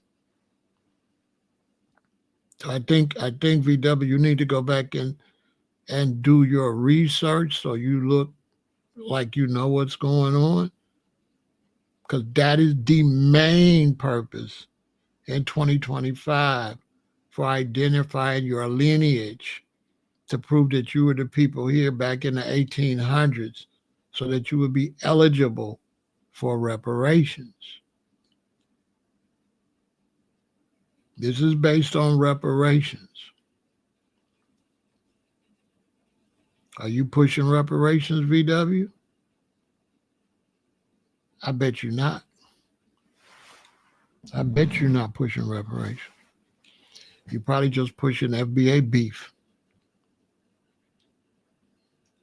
And I go to all of y'all out there with the FBA beef that ain't pushing reparations.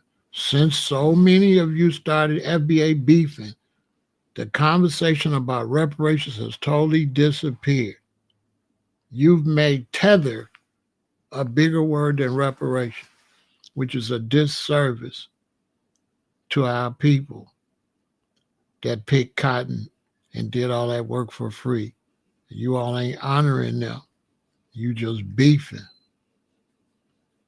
And people that beef a lot ain't worth a nickel. They ain't gonna stand up for nothing but foolishness.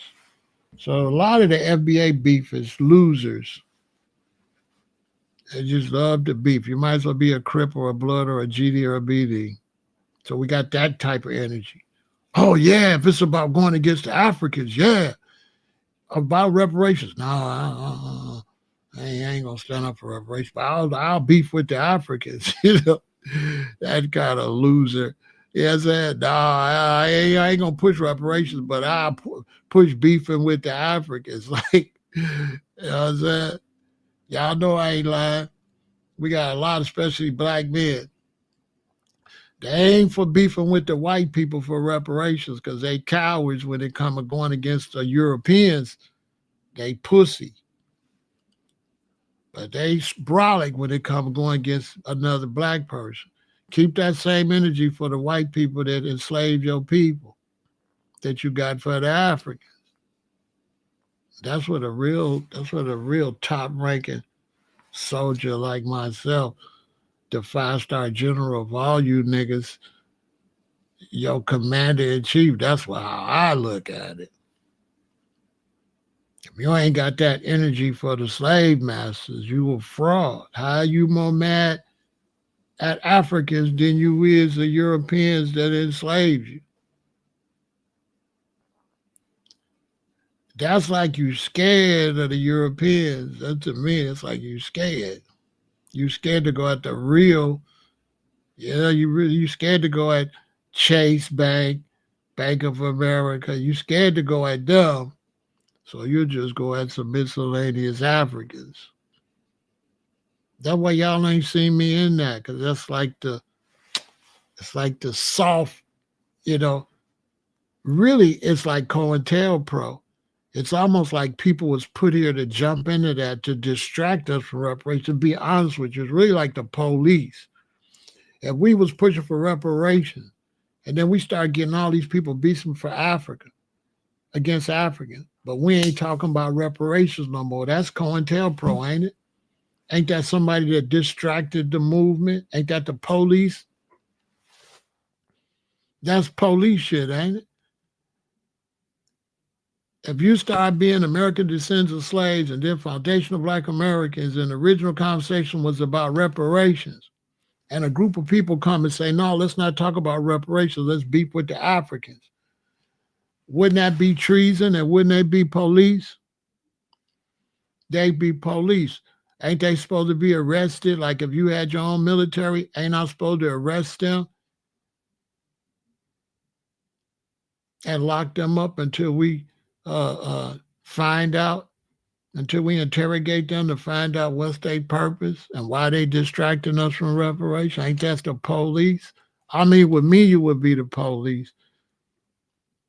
To me, it would be, you know what I'm saying, you'd be apprehended to find out what's up with you, why you know what I'm saying, why you distracted from the original mission. To me, I wouldn't trust you. Like, we can't trust this one. This one don't never say nothing about reparations. Always beefing with Africans and never speak up for our reparations. This one is a COINTELPRO. I see y'all out there. I see y'all distracting to push for reparations. Sellouts, scary. Don't want to stand on business against white America. Want to pick a soft target like Africa. That's a punk. Like, that's picking a soft target. You know what I'm saying? Tell me that ain't picking a soft target. If you're talking about slavery and reparation, which is the hard target and which is the soft target? The Europeans that run all these banks and businesses and insurance companies that profit off of reparations, or Africans? Which one is the soft target? And which one is the real serious target?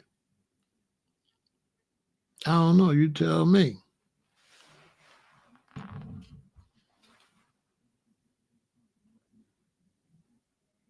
It's like VW, you going for the soft target, for the soft shit. You don't want to go for, you scared of master, huh? You don't say nothing to master. I get it.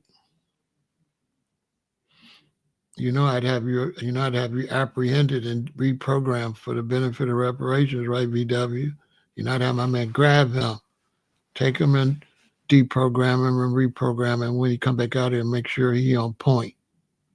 I could be y'all leader, because I would grab him and we'd get him back focused. Next time we see you, better be standing on reparations. Next time we lock you up, we ain't gonna let you out.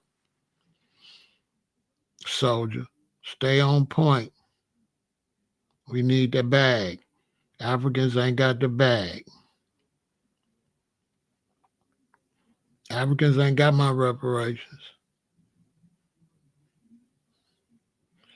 Jamaicans ain't got my reparations. Ain't no Caribbeans got my reparations. Bank of America, Wells Fargo, and all these big railroad companies, insurance companies got my money. I don't really like nobody trying to distract me from getting my money. Trying to distract me to beef with somebody that ain't got my money. In the streets, that'd be a problem. Don't come over here with them distractions. Keep all that weirdo misusing FBA for beef. Keep that to yourself. That childish bullshit. Because y'all brothers that beef with the Africans, y'all is interfering with the reparations movement. Y'all destroying the reparations movement. That's a fact. All the FBAs, that's doing mostly beefing with Africans are destroying the reparations movement, making the reparations movement not even be discussed. To me, they COINTELPRO. That we didn't let people that ain't got no leadership qualities talk too goddamn much instead of telling them to shut up and get back on point. But we'll sell our soul for some views. So for views, we've been entertaining the wrong stuff. I mean, that's how I look at it. It look COINTELPRO. It's like we driving the car this way. We trying to go at the government, get reparations. Here comes some spies or something. Oh, Africans is this and Africans is that. That's police shit. That's COINTELPRO.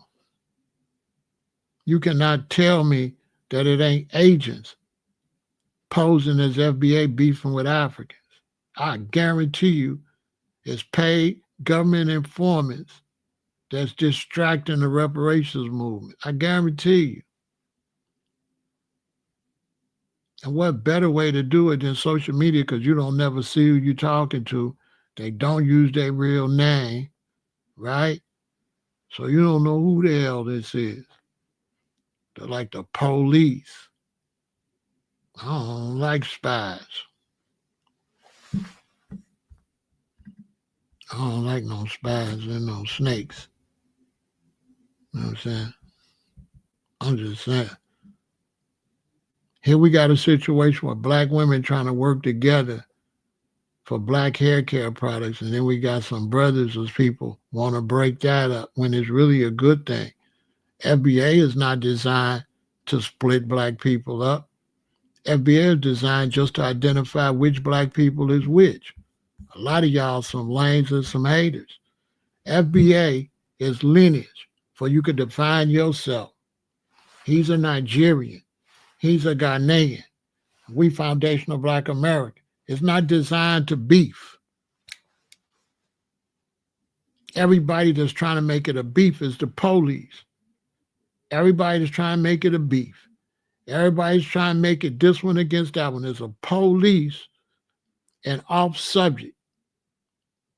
And it's misusing the purpose of lineage, because lineage is to trace us back to slavery for our bread, for our money.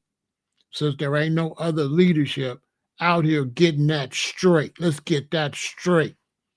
This is about reparations from European companies that had us in slavery, that took our money and never paid us. This ain't about no Africans. So all you police, and then some of y'all that's doing the FBA against Africans, y'all the same ones say the gang banging is ridiculous, but you banging. You're doing the same thing the gangs is doing. You banging. That's gang banging. That's what it is. It has nothing to do with lineage. You're supposed to be trying to find your lineage so that when it's time to prove that your family is due for reparations, you can show who your mama was, your daddy, who their parents was, who their parents was, and who their parents was. That's the purpose. Go find out who your lineage is so you can get your reparations. Lineage ain't to beef. I don't know what nobody told y'all. The purpose of identifying as Foundational Black Americans is identify those particular people that are owed reparations. It ain't got nothing to do with beefing with no Africans. Period. It ain't got nothing to do with beefing with no Africans.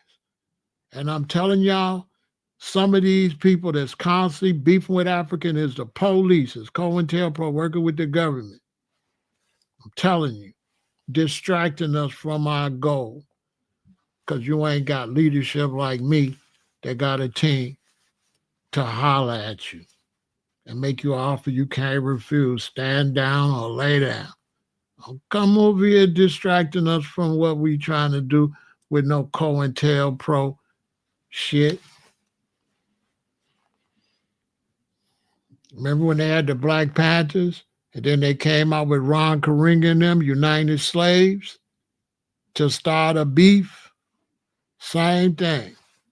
To distract the food programs for the kids and all that, and the medical programs. And then they came out, Ron Karenga and them came out with Us. Remember? They let him out of prison after he had did something horrible to a black woman, let him out of prison and gave him a high position in a college, a university, Ron Karenga.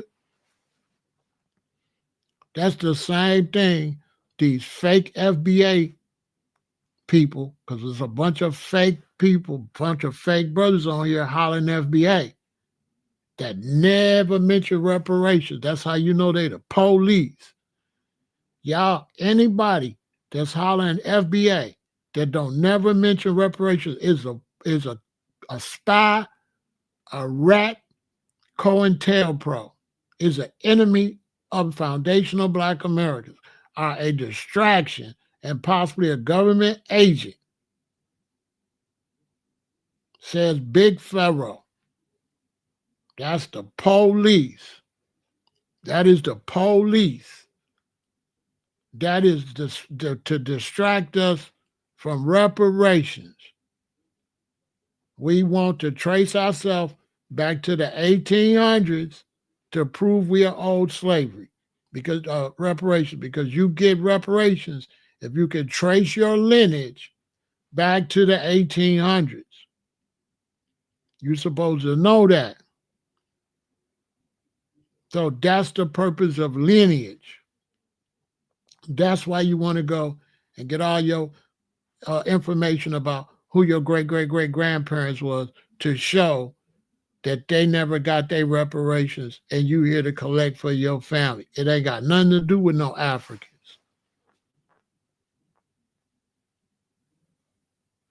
It ain't got nothing to do with no Africans. What the hell they got to do with it? When ADOS was started, then FBA was built off of ADOS. You had ADOS first, you had Yvette first. Then you had Tyreek. And that was all built, if FBA was built off of the fact ADOS was out there. Then FBA came, which was a better name. Salute to Tyreek for a better name. But it was, all of that was built off of reparations. If there was no discussion of reparations, there would not be no title Foundational Black American. I'll tell anybody that to their face, including Tyreek. There would not be no reason for no identification for Foundational Black Americans without the discussion of reparation. It wouldn't matter where the fuck your lineage was if it wasn't no money involved. Who would give a damn when you was here? What would you need to know when you was here for? If it ain't for reparations.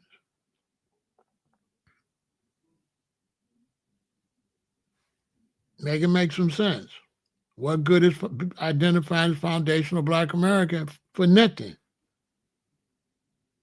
What is we doing all this for? I thought it was for reparations. I didn't know it was to beef with somebody from Ghana, somebody from Nigeria, which I'm from Chicago and we don't beef, we shoot. So that's soft too. Internet beef, and I'm from Iraq. We don't internet beef. We knock you back. So I don't even like internet beef. They don't even represent my city. You couldn't get on the internet and beef with me. I'll either ignore it or come see you. I wouldn't be doing a lot of typing on no TikTok or no. No, if you was beefing with me, we'd be on some Biggie Smalls. So I don't even like internet beef.